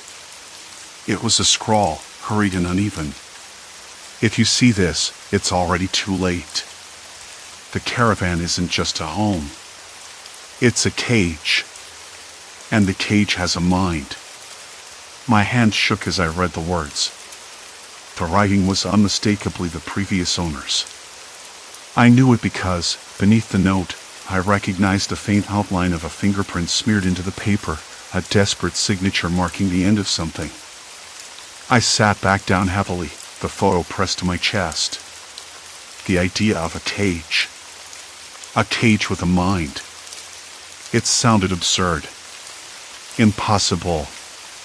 But the shifting walls, the locked doors that rearranged themselves, the endless loops of time, how else could I explain any of it? I ran my fingers through my hair, trying to think. The voice, the note, the photo, they were all warnings. Not just about the caravan, but about the previous owner, and maybe about me. I was already part of something I didn't understand. And I was trapped inside. The caravan's layout had changed again, subtly. The kitchen where I'd made coffee earlier was now a narrow corridor lined with cupboards I hadn't seen before. I stood up and started walking, the photo still in my hand, trying to map the new configuration. But no matter which way I turned, the room, with its faint smell of dust and decays, looped back on themselves. The same faded curtains, the same chipped vinyl flooring, the same faint smell of mildew. I stopped by a door I didn't recognize. It was heavy, metallic, with a small, frosted window. Through the glass, I could just make out a dim light inside. I hesitated. Something about the door felt final, like crossing a line. Then the voice again. "You can't leave." It wasn't a threat. More a statement. Flat. Certain. I pressed my ear to the door, and a murmur followed, indistinct but urgent. We all thought we could get out. We all tried. I stepped back, heart pounding. Who was we? And how many? The thought of others trapped here, lost in the same endless maze, made the walls close in tighter. I turned away and went back into the main room, trying to shake the rising panic. The photo's face stared up at me, eyes cold, accusatory. I traced the outline of the man's jaw with my thumb, feeling the faint roughness of the ink. Then I noticed something else. The date scrawled beside the note, nearly 10 years ago. 10 years. That meant the previous owner had been stuck here for a decade. And if the note said it was too late for him, what did that mean for me? My phone lay on the table, screen cracked, battery dead. No signal. I had no way to call for help. No way to prove I was here, caught in this shifting prison. I paced, desperate to clear my head. The caravan seemed to grow colder, the stale air sucking warmth from my skin. I rubbed my arms, shivering despite the heater's hum. Suddenly, the door I'd just come from creaked open a crack, just enough to slip my eye through. A narrow hallway stretched beyond, dimly lit by a flickering bulb. At the far end, a figure stood, back turned. I blinked, and it was gone. I forced myself to breathe. "Hello?" I called out, voice echoing strangely in the confined space. No answer. Only the creak of the caravan shifting again, the walls realigning with a slow, grinding sound. I realized then that this wasn't just about being trapped. It was about being watched, manipulated. Someone or something was inside the caravan with me, controlling it, controlling me. I thought about the previous owner's fate, about the endless loops, the impossibility of escape. I thought about the note, the voice, the flickering light, the cold creeping in. And then I understood. I wasn't just stuck. I'd crossed a point of no return. I sank to the floor, back against the wall, photo still clutched in my hands. The caravan groaned around me, walls narrowing, ceilings lowering, as if closing in. The voice whispered again, softer this time, almost gentle. "You belong here now." I closed my eyes, trying to hold on to something real, a memory, a smell, the taste of fresh air outside this place. But even that slipped away, swallowed by the caravan's endless, shifting maze. And then the lights went out. Darkness swallowed everything. I swallowed hard, tasting the stale air thick with dust and something else, something metallic, like old pennies left to rust. My fingers trembled as I traced the edges of the photo. The faces staring back were blurred, distorted by time or maybe by the caravan itself. I couldn't tell anymore. They looked haunted. Like me. Then came the whisper again, barely audible, soft enough that I thought I'd imagined it until the hairs on my arms stood on end. "You belong here now." The words weren't a threat. Not really. More like a verdict. Final and cold. I forced myself to stand, legs shaky, knees knocking against the thin carpet. The walls had shifted again, gone were the familiar cupboards and counter, replaced by narrow passages I hadn't seen before. The air smelled colder, damp like a basement, but with a faint tinge of something burnt. I moved forward, hands sliding along the walls. The caravan was alive, that much was clear. But was it me it wanted? Or something else lurking beneath the surface? My breath hitched as a sudden noise echoed, a soft scrape, like nails dragging on wood. I stopped, heart hammering against my ribs, eyes darting in every direction. The tiny space offered no hiding places. I was exposed. "Hello?" My voice cracked, swallowed by the tight corridors. Nothing. Just the scraping again, now closer, more deliberate. I followed the sound, a magnetic pull despite every instinct screaming to run. The passage opened into a cramped room with a single window fogged by condensation. I pressed my palm to the glass. Outside, the night was thick and black, no stars, no moon, just a faint outline of trees swaying in a breeze I couldn't feel inside. There was no escape. Not yet. Then I saw it, a figure, barely visible in the corner, hunched and still. My breath caught. The scraping stopped. "Who's there?" I demanded, voice steadier than I felt. The figure stirred, shifting slowly toward me. No face visible, just a dark shape against the dim light.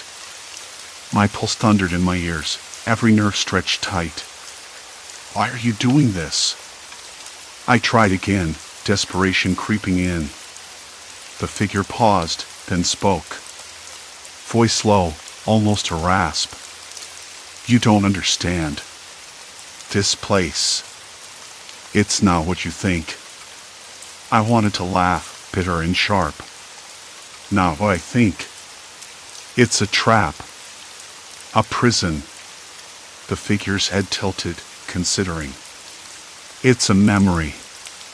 A place where things settle." "Settle? You mean torture? Drive people mad?" "No," the voice softened, almost pleading. "It's the price for forgetting. For hiding." I swallowed a lump rising in my throat. The photo, the note, the endless loops, was this person trapped too? Or was this some twisted caretaker of the caravan's secrets? "I'm not staying," I said, backing away, hands raised in surrender. A soft chuckle, dry and humorless. "You already are." The walls groaned, shifting again, the ceiling dipping lower. Panic surged. I scrambled back, fingers clawing at a loose panel. Behind it, a small space, maybe a cupboard or crawl space. I slipped inside just as the corridor narrowed, the walls pressing in like the jaws of a trap. Darkness embraced me, colder now, the smell of damp earth and something faintly floral like crushed lavender. My heart hammered against the thin wood, breath shallow. Outside, I heard footsteps. Slow. Purposeful. The scrape returned, closer now, circling the caravan's interior like a predator. I pressed my ear to the panel, listening. The footsteps stopped. Then a voice, low and cracked, whispered, "You shouldn't hide." I swallowed hard, a dry lump in my throat. "Come out," the voice said. "We need to talk." My hands scraped the rough wood. I could stay here, silent and unseen, but the claustrophobia was already clawing at my sanity. I needed answers. I needed to understand who or what was keeping me here. With a shaky breath, I pulled the panel open and stepped out. The figure was closer now, face partially lit by a flickering overhead bulb. The skin was pale, almost translucent, stretched tight over sharp cheekbones. Eyes dark and hollow, but not empty. "Why me?" I demanded, voice barely more than a rasp. The man, or whatever he was, shrugged. "You bought this place. Made it yours. That changes everything." "Changes what?" He stepped forward, every move deliberate, measured. The caravan remembers. It reacts to its owner. To their fears, their regrets. It traps what it needs. I shivered. "So it's using me?" "No," he said, eyes locking on mine. "You're using it. Trying to escape yourself." I blinked, confusion washing over me. "What do you mean?" He smiled, sad and tired. "You don't want to leave because you're running from something. From a memory you can't face." I shook my head, fighting the urge to deny. But the truth was like a shadow I couldn't outrun. The photo, the note, the endless loops, they weren't just tricks of the caravan. They were mirrors. "Who are you?" I whispered. He hesitated. "Someone who's been here too long. Someone who knows what happens when you try to fight the place." The walls groaned louder, the air thickening with tension. I felt the weight of every second, every breath. This wasn't just about escape anymore. It was about survival. Of mind, of self. I swallowed past the lump again. "What happens if I don't leave?" He looked away, voice dropping. "You lose yourself. Piece by piece. The caravan takes what it needs until there's nothing left." Cold dread pulled in my stomach. I'd felt it creeping in already, the fading edges of my memories, the blurring line between what was real and what wasn't. "Then what do I do?" I asked, voice trembling. He met my eyes again, steady. "You remember everything, even the parts you want to forget." A long silence settled between us, broken only by the distant creak of shifting walls. I nodded slowly, the first flicker of resolve igniting inside me. The road ahead was dark, uncertain. But if I wanted to survive, to reclaim myself, I had to face the shadows lurking within this place. The man reached out, offering a hand. "We start together." I hesitated, then took it. The caravan groaned once more, all stretching and folding like living skin. The path ahead was unclear, but for the first time, I wasn't alone. And that made all the difference. Then, a sudden crash echoed from the other side of the caravan, sharp and close. The man's grip tightened. We both froze. Something or someone was coming. I swallowed hard, heart pounding. The test wasn't over. Not by a long shot. The sudden crash still echoed in my ears, a sharp punctuation in the heavy silence that had settled between us. Then came the shuffling steps, hesitant but deliberate, creeping closer like a slow, unwanted tide. The caravan groaned again, walls creaking as if the whole thing were breathing, alive in some way I couldn't quite grasp. I wanted to take a step back, but my feet felt rooted. The man's voice broke the tension. Quiet but certain. "Stay close." I nodded, though I wasn't sure if I could trust my own nod. Trust was a fragile thing inside this shifting maze. The walls were changing again, narrowing the corridor, the light flickering between dull orange and sickly green. The scent of damp wood and stale air pressed in, making it hard to think. The footsteps stopped just beyond the bend.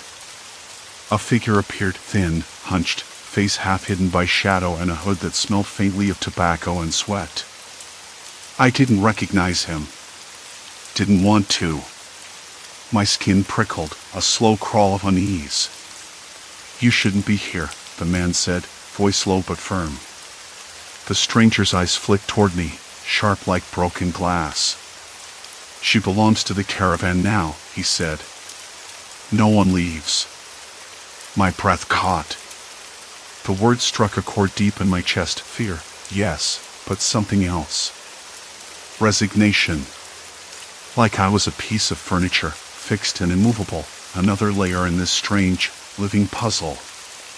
The man stepped forward. "Not while we're here." The stranger's eyes narrowed. A tense silence stretched, thick as fog. Then he turned and vanished back around the corner, the sound of his retreating footsteps swallowed by the shifting walls. I exhaled, a shaky breath that felt more like a surrender. "Who was that?" I asked. "Someone trapped, like us," the man replied. "Or maybe someone who's given up." I looked down the corridor where the figure had disappeared. The walls had already begun to fold in, erasing the path behind him. A cold wave of loneliness hit me. The caravan wasn't just a place, it was a prison, a trap built from memories and fears. We moved cautiously, the man leading me through the labyrinthine passages. I clung to his presence, the solid reality amid the caravan's maddening flux. The air grew colder, the smell of mildew stronger.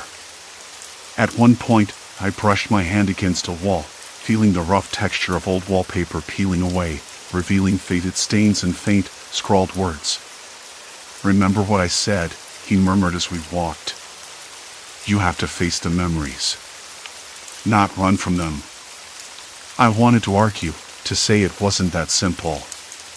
But the truth settled over me like a heavy blanket. I had tried running, had tried forgetting, and look where that had gotten me.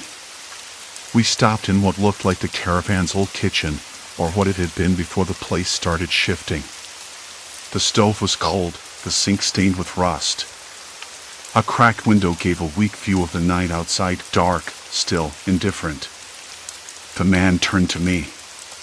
"This place feeds on what you fear most. Your regrets, your guilt.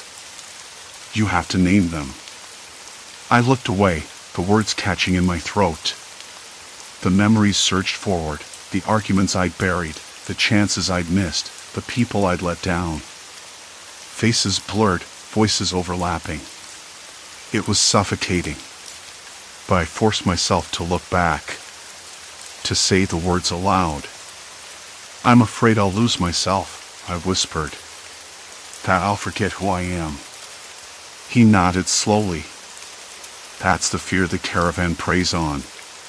But you're more than your fear." I felt tears prick my eyes. It wasn't courage, just exhaustion, the raw, aching need to hold on.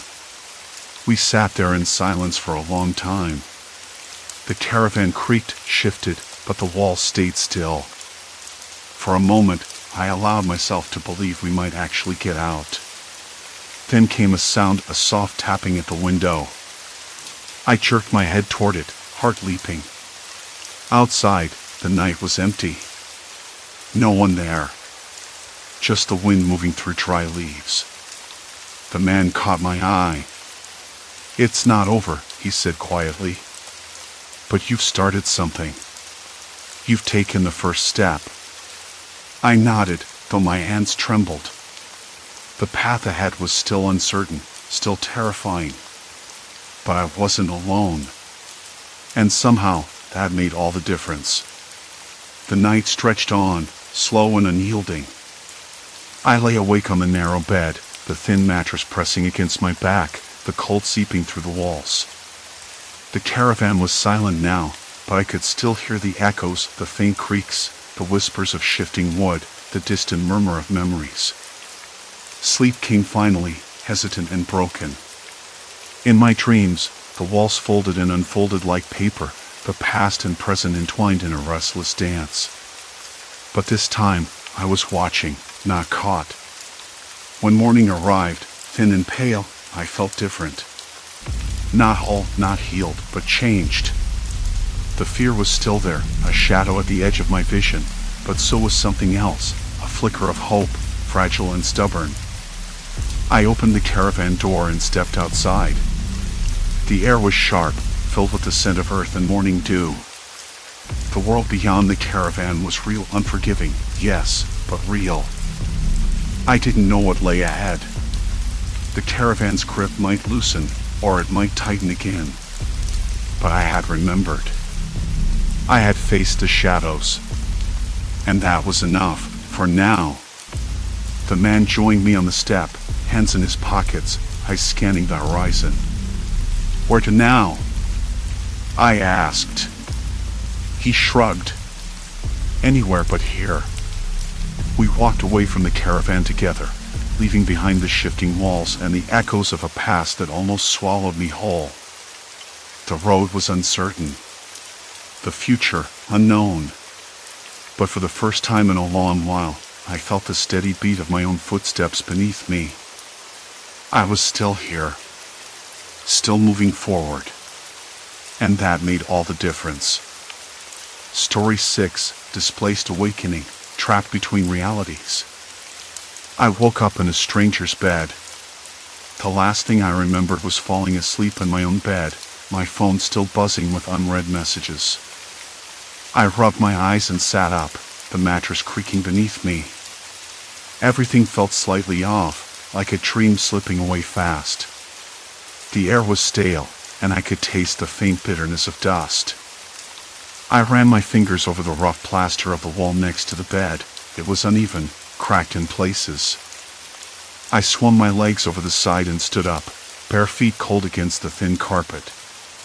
The room was small, cluttered with furniture that looked decades old. A wooden dresser stood in one corner, its surface cluttered with faded photographs and a cracked ceramic vase. The photos were black and white, yellowed at the edges, showing faces I didn't know, smiling, serious, sometimes staring directly into the camera with an intensity that made me uncomfortable. Why did this feel familiar? I swallowed hard. My throat was dry, and the quiet made me more aware of every creak and groan in the house. Somewhere outside, a dog barked once, sharp and sudden, then silence. The faint buzz of traffic drifted in through a cracked window. I stepped over to it and peered out. The street was lined with old brick houses, the kind you see in parts of the city that haven't changed in 50 years. A few cars were parked along the curb, but no one was moving. The sky was a color I don't know how to describe, grayish-blue, with the promise of rain. I wanted to shake off the feeling, but a cold knot tightened in my stomach. This wasn't the first time I'd woken up somewhere unfamiliar. It had happened before, a few times over the past month. Always alone. Always disoriented. At first, I thought it was just my sleepwalking getting worse, maybe stress from work, or too many late nights. I have a history of restless sleep, but this was different. There was a pattern, though I couldn't fully make it out yet. The bathroom door creaked when I opened it. The tiles were cracked, and the mirror had a faint film of grime. I leaned in close, looking at my reflection. My eyes looked tired, the skin around them pale. I noticed a small bruise on my wrist, a faint indentation as if I'd been held down or caught on something. I didn't remember getting it. My pulse quickened. I stepped back and leaned against the sink, the porcelain cold under my hands. I tried to remember how I got here, but my mind was a jumble of fragments.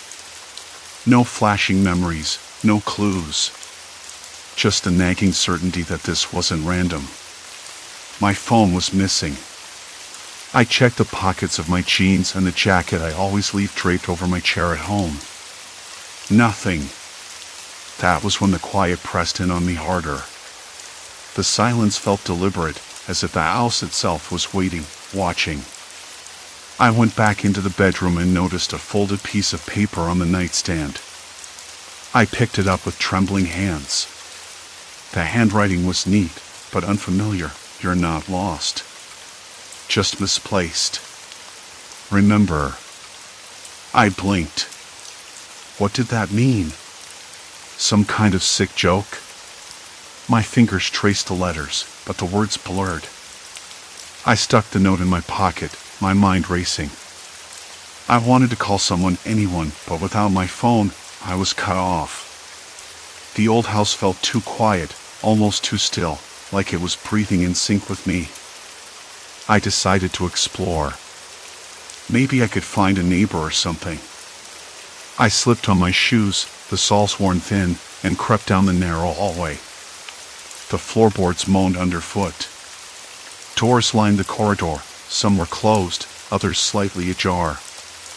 The smell changed as I walked, damp wood, something metallic, and faintly, the scent of something floral, like jasmine.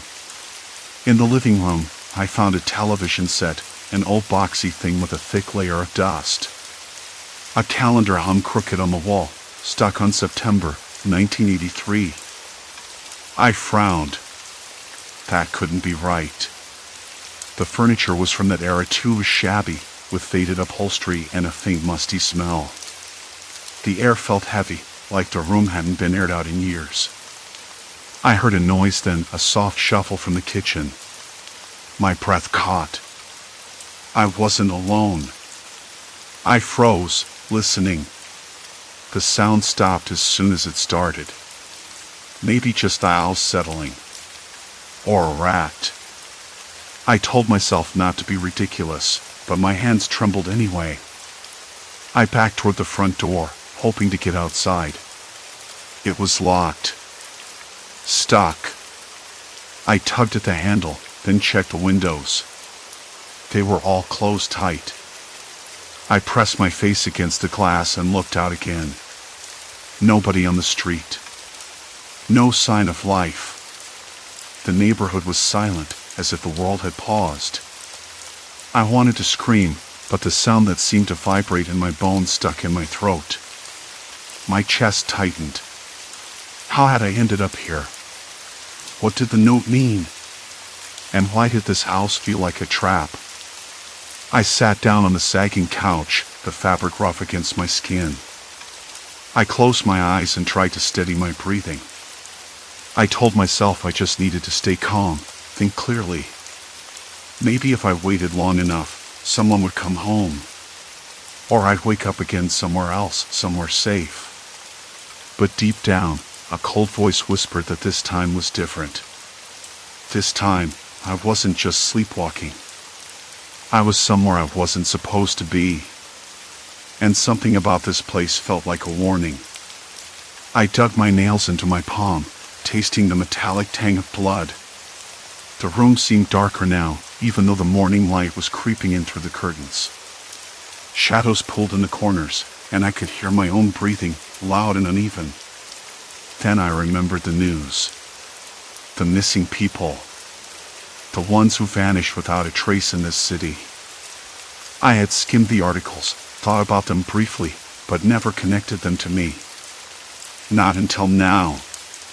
What if I wasn't just wandering?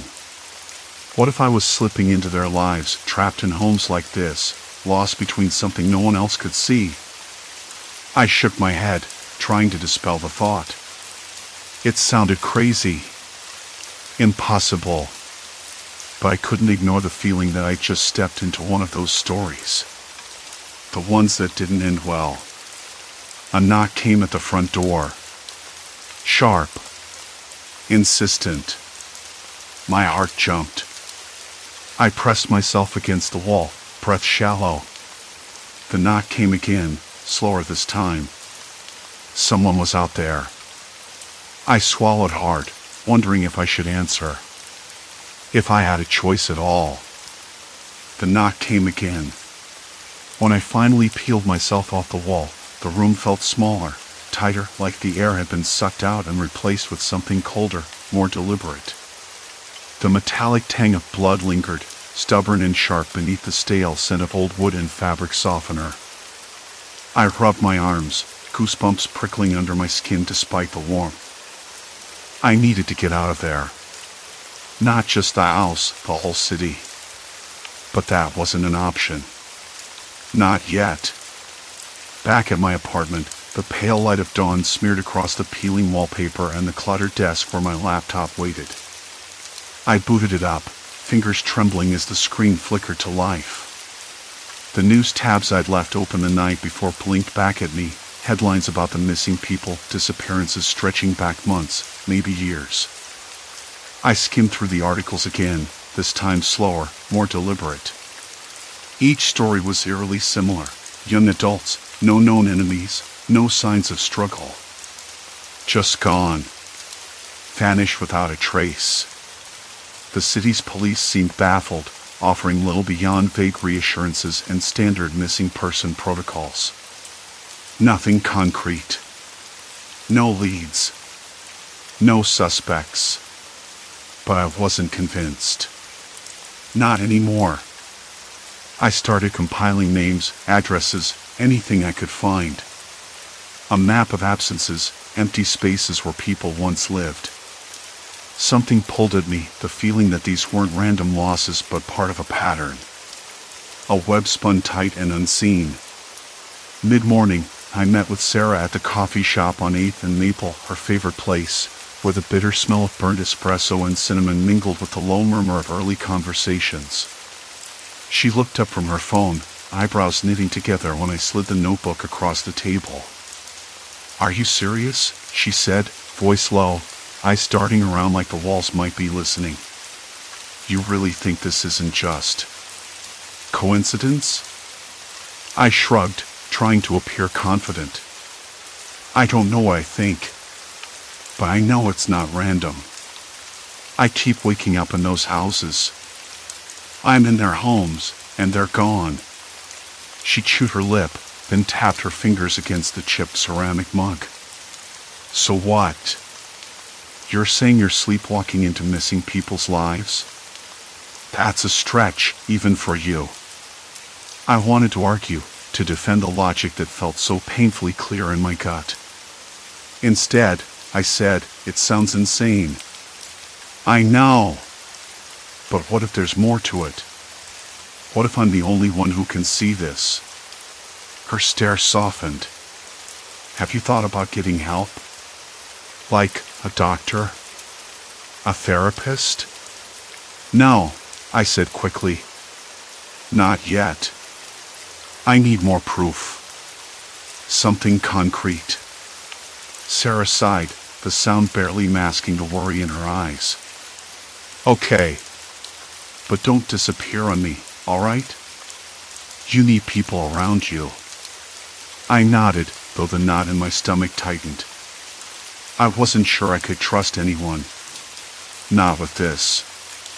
Not yet. That night, I set up a small surveillance station in my apartment. Maps, news clippings, photos of the missing pinned and taped across the walls like some kind of macabre collage.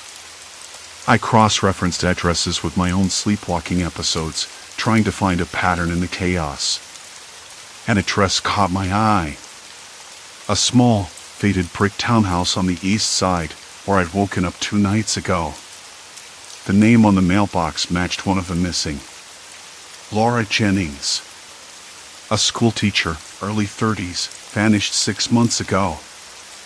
I grabbed my coat and keys, the cold weight in my pocket a strange comfort. Outside, the air was sharp with the scent of rain and wet pavement. Clouds rolled low, swallowing the city's skyline in gray. The townhouse stood silent, windows dark except for a faint glow upstairs.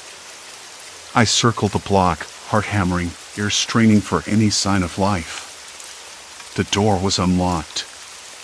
I pushed it open, the hinges creaking like a warning. Inside, the house smelled of old paper, dust, and something else. Something sour and faintly sweet. I followed the narrow hallway, the floorboards groaning beneath my feet. Upstairs, the faint light came from under a door. I hesitated, hand on the knob. A low creak echoed from behind me. I spun around, breath catching, but the hallway was empty. Silence pressed in again. Opening the door revealed a small room, cluttered with children's drawings pinned to the walls, a worn-out desk, and a single chair facing the window. The light flickered from a dying bulb overhead, casting jittery shadows that danced along the cracked plaster. I stepped inside, drawn to a photograph on the desk. It was Laura, smiling, arms wrapped around a little boy. The name Eli scrawled on the back in childish handwriting. Suddenly, the front door slammed shut downstairs, rattling the panes. My pulse spiked, muscles tensing as I strained to listen. Footsteps, soft but deliberate, echoed up the stairs. I wasn't alone. I backed toward the door, fingers trembling. The footsteps stopped, replaced by silence so deep it pressed against my eardrums. Then a voice, low and calm, slipped through the gloom. You're not supposed to be here. I froze.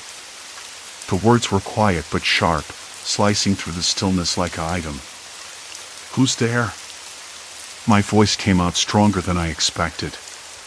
No answer. Just the faint scent of peppermint and something metallic on the air. The bulb flickered again, the shadows twisting into something almost human. I swallowed hard, the taste of fear bitter and dry. I'm just trying to understand, to find answers. A pause.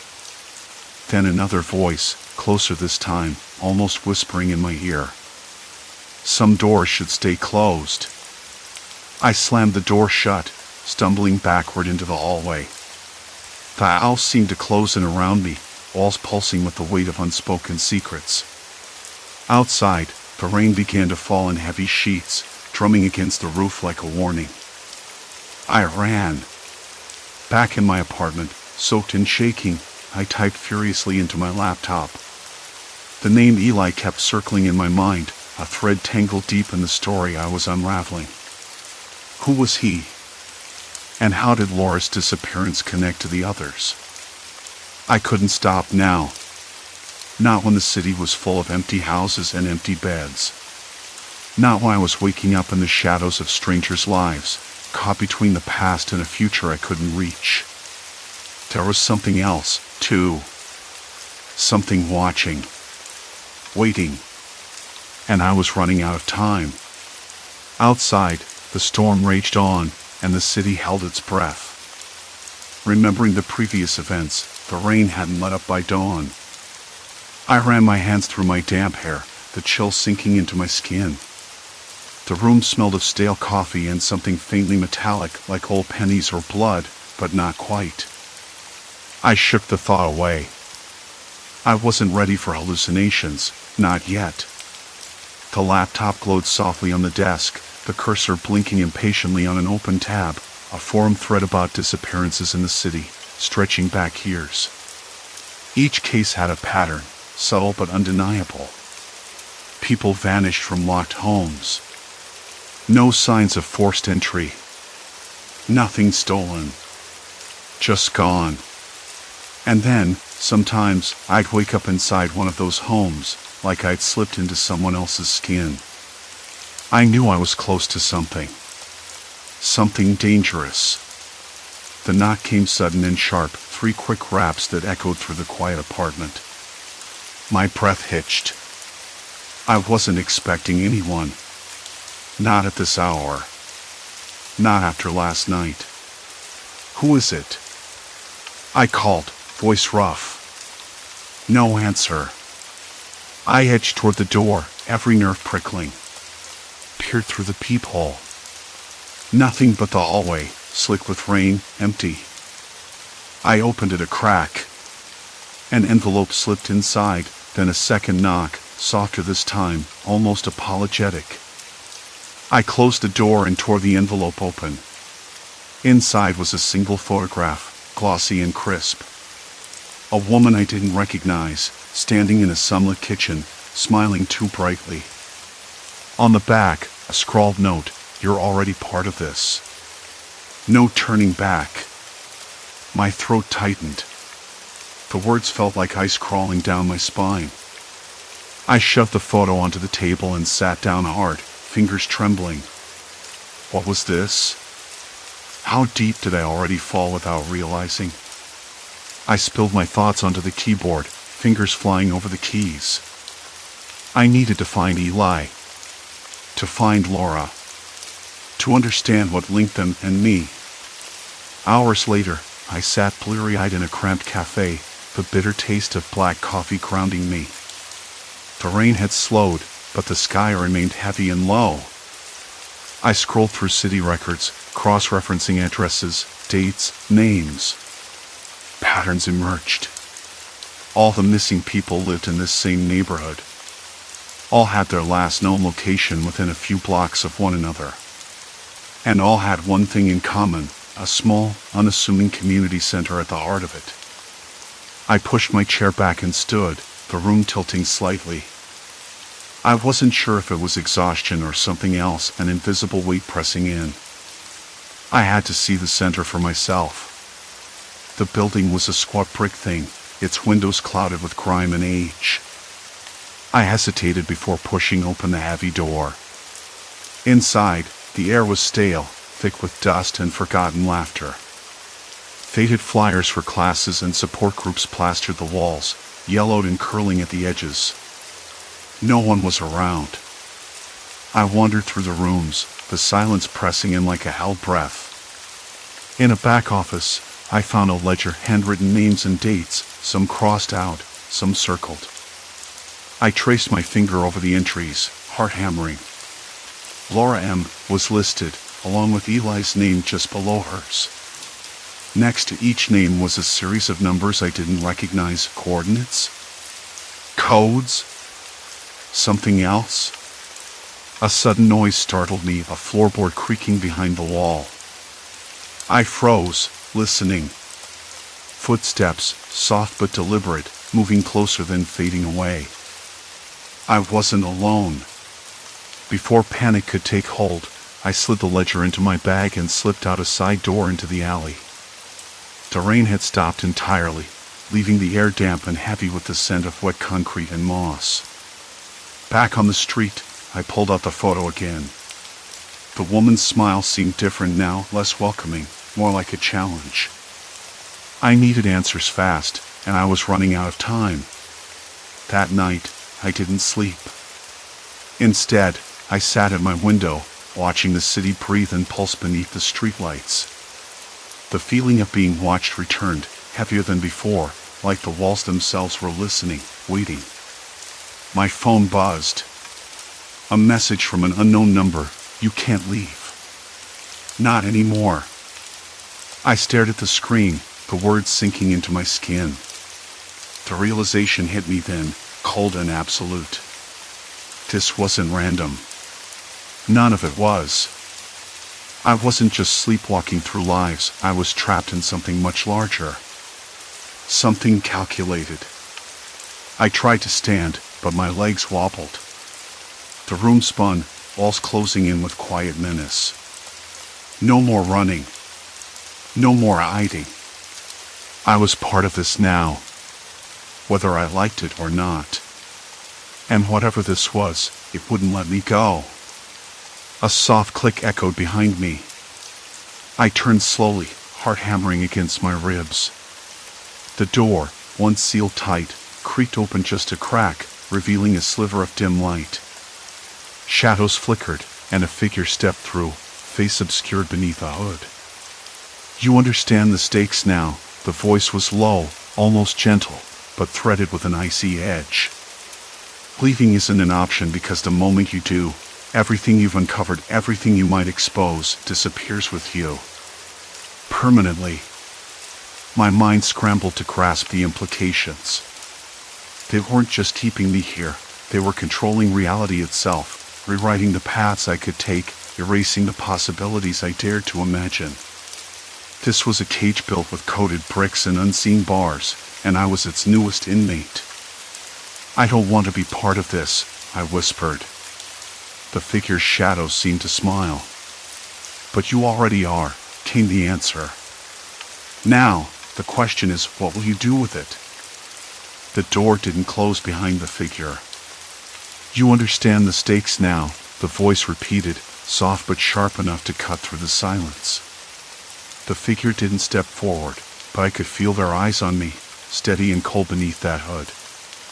"Leaving isn't an option because the moment you do, everything you've uncovered, everything you might expose, disappears with you. Permanently." I swallowed hard. The words weren't a threat, they were a fact. Like gravity pulling me down, heavier than any chain. "I don't want to be part of this," I said, voice cracking, more to convince myself than them. "But you already are," came the answer.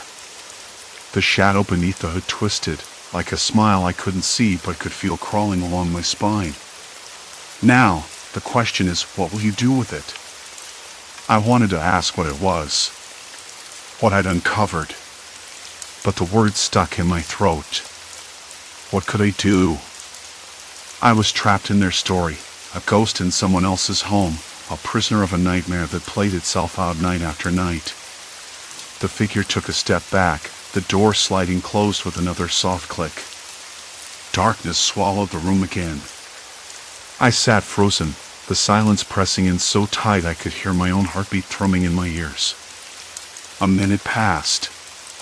2. I don't know how long. My mind raced, trying to find something, anything, to hold on to. This wasn't just sleepwalking anymore. It was a prison. And I was running out of walls. The next morning, when sunlight finally slipped through the grimy curtains, I woke on a threadbare couch, my clothes stiff with sweat and the lingering odor of that stale room. My phone was dead, the screen cracked from some careless toss the night before. No messages, no calls. No sign that anyone outside this place even knew where I was or cared. I forced myself to my feet, legs shaky, and stumbled toward the kitchen. The apartment was small, cluttered with faded photographs and empty coffee cups. It smelled faintly of old bread and mildew, the kind of place someone forgot existed. I ran my fingers over the countertop, rough and chipped, and noticed a scrap of paper pinned under a coffee mug. A name. An address. A date. My breath caught.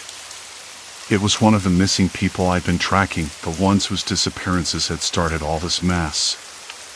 Why leave this here? Was it a clue or a taunt? I pocketed the note, heart pounding. I'd spent weeks trying to piece together their stories, but this felt like the first real thread I could pull. Outside, the city was waking up, indifferent to the quiet horror I'd stumbled into. Cars honked in the distance. A dog barked somewhere down the block. The smell of fresh rain mixed with exhaust fumes and the faint sharpness of garbage bins left too long on the street. I needed to get out, to find answers, but the weight of last night's warning pressed down on me.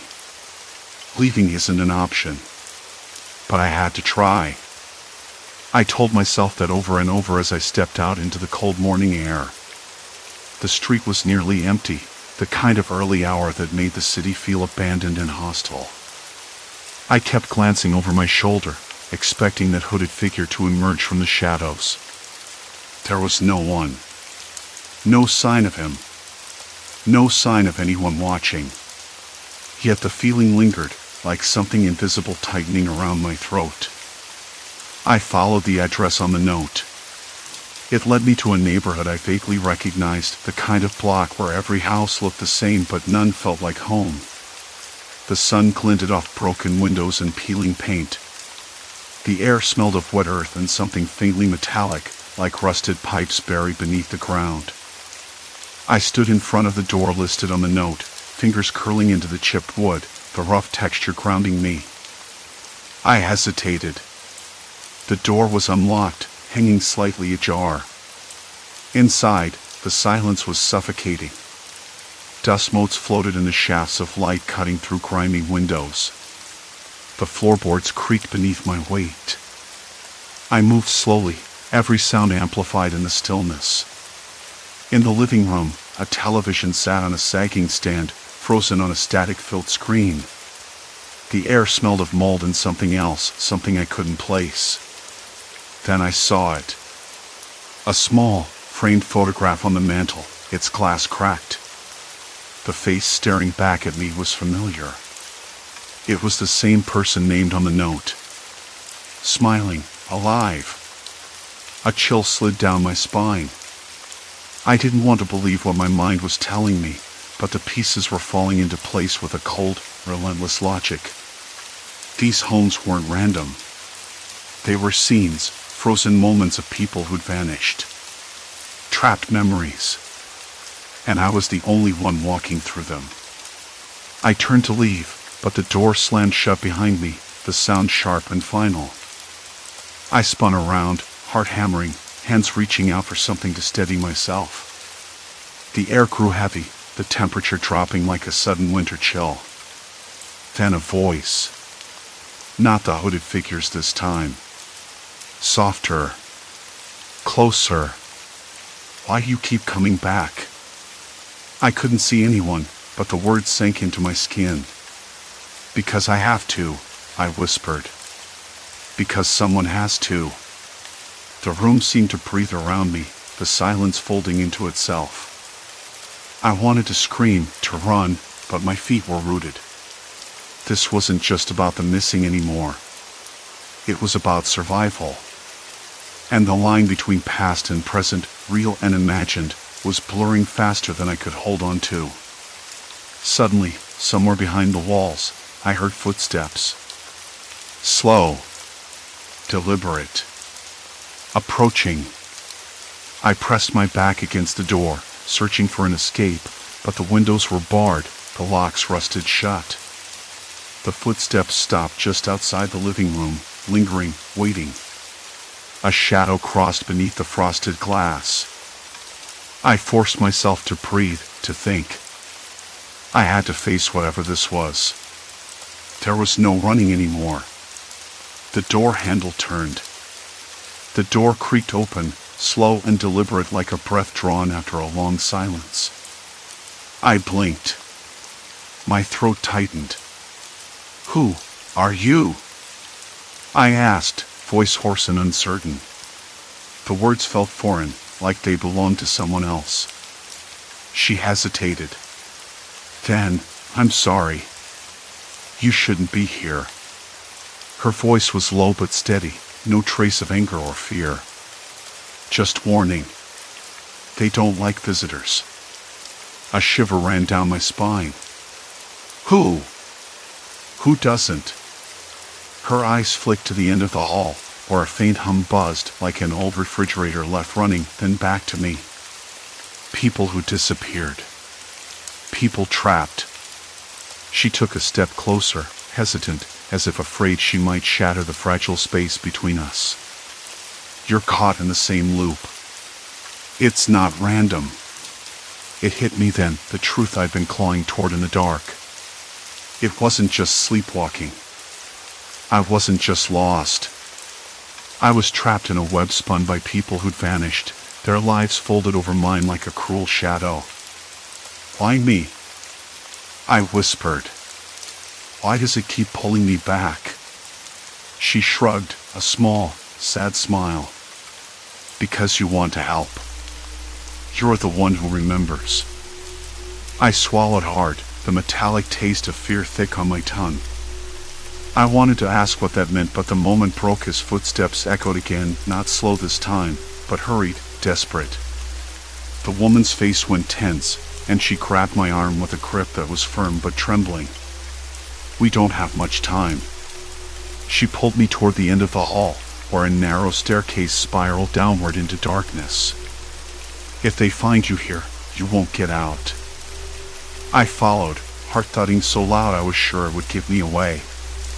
The air grew colder with every step, damp and smelling of mildew and forgotten things. The hum grew louder too, deeper, like a heartbeat beneath the walls.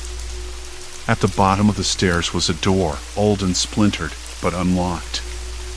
She pushed it open, and a blast of warmer air hit my face, fresh, outside air. For a moment, I thought I might cry from relief. "Go," she urged. "Find the truth. Break the cycle." I nodded, voice stuck somewhere between hope and despair. She faded back into the shadows before I could ask more. Outside, the city was quiet, the early morning light pale and hesitant. I pulled my coat tighter around me, the fabric rough and real. The streets looked ordinary, kids waiting at bus stops, a dog barking in the distance, the faint smell of coffee from a cafe opening its doors. But nothing felt ordinary anymore. I knew the names now, the faces from the missing posters taped to lampposts and store windows. I'd seen them in my wanderings, in the bedrooms of strangers I'd woken up in, their lives folded into mine like fractured mirrors. They weren't just ghosts in my mind, they were people caught in something I couldn't yet name. Back at my apartment, I sat down with the photos and notes I gathered. Every detail mattered. Every connection was a thread to pull free. I traced the faces with trembling fingers, memorizing the way their eyes looked, sometimes scared, sometimes resigned, always searching. The phone rang. I jumped, then picked it up, breath catching. "Hello?" My voice was cautious. A quiet voice on the other end. "You don't know me, but I know what you're going through." I sucked in a breath. Who is this? Someone who was lost too. Someone who found a way back. The line went dead before I could respond. A chill settled over me, deeper than the night's cold. Someone else out there. someone who had answers. I realized then that I was no longer just a victim or a witness. I was a part of this story, the one who could change it. The following days were a blur of research and restless nights. I mapped the disappearances, piecing together a pattern that twisted through the city like a hidden river. The homes I'd woken in weren't random. They were nodes in a network, linked by old family ties, shared histories, or forgotten debts. Each place was a doorway, a moment frozen in time. Still, the more I learned, the heavier the weight on my chest grew. The line between sleep and wakefulness blurred until I couldn't tell where one ended and the other began. I stopped trusting my own reflection. Was I myself, or just another echo? But something had changed. I no longer feared the night. Instead, I waited for it, waiting to be pulled back, to find the next piece of the puzzle. I kept a notebook by my bed, scribbling fragments of dreams and overheard conversations, clues that slipped through the cracks. One morning, I woke in my own bed, the sunlight warm on my face for the first time in weeks. The city outside moved on, oblivious to the secret currents beneath its surface. I felt fragile, maybe, but more alive than ever. I thought about the woman in the hallway, her warning and her hope. About the voice on the phone, a lifeline in the darkness. About the people trapped in parallel lives, their fates intertwined with mine. And I understood, this wasn't just about survival anymore. It was about connection. About breaking the silence that had swallowed them whole. I closed my eyes, breathing in the familiar scent of my apartment, the faint trace of old books, the sharp tang of morning coffee, the soft fabric of my blanket against my skin. The weight of the unknown still pressed on me, but it no longer crushed. It pushed me forward. I had to keep going. For them. For myself. Because some shadows could be stepped out of, some loops could be broken. And I wasn't alone. Silence settled around me, but it wasn't empty. It was waiting. Watching. And I was ready.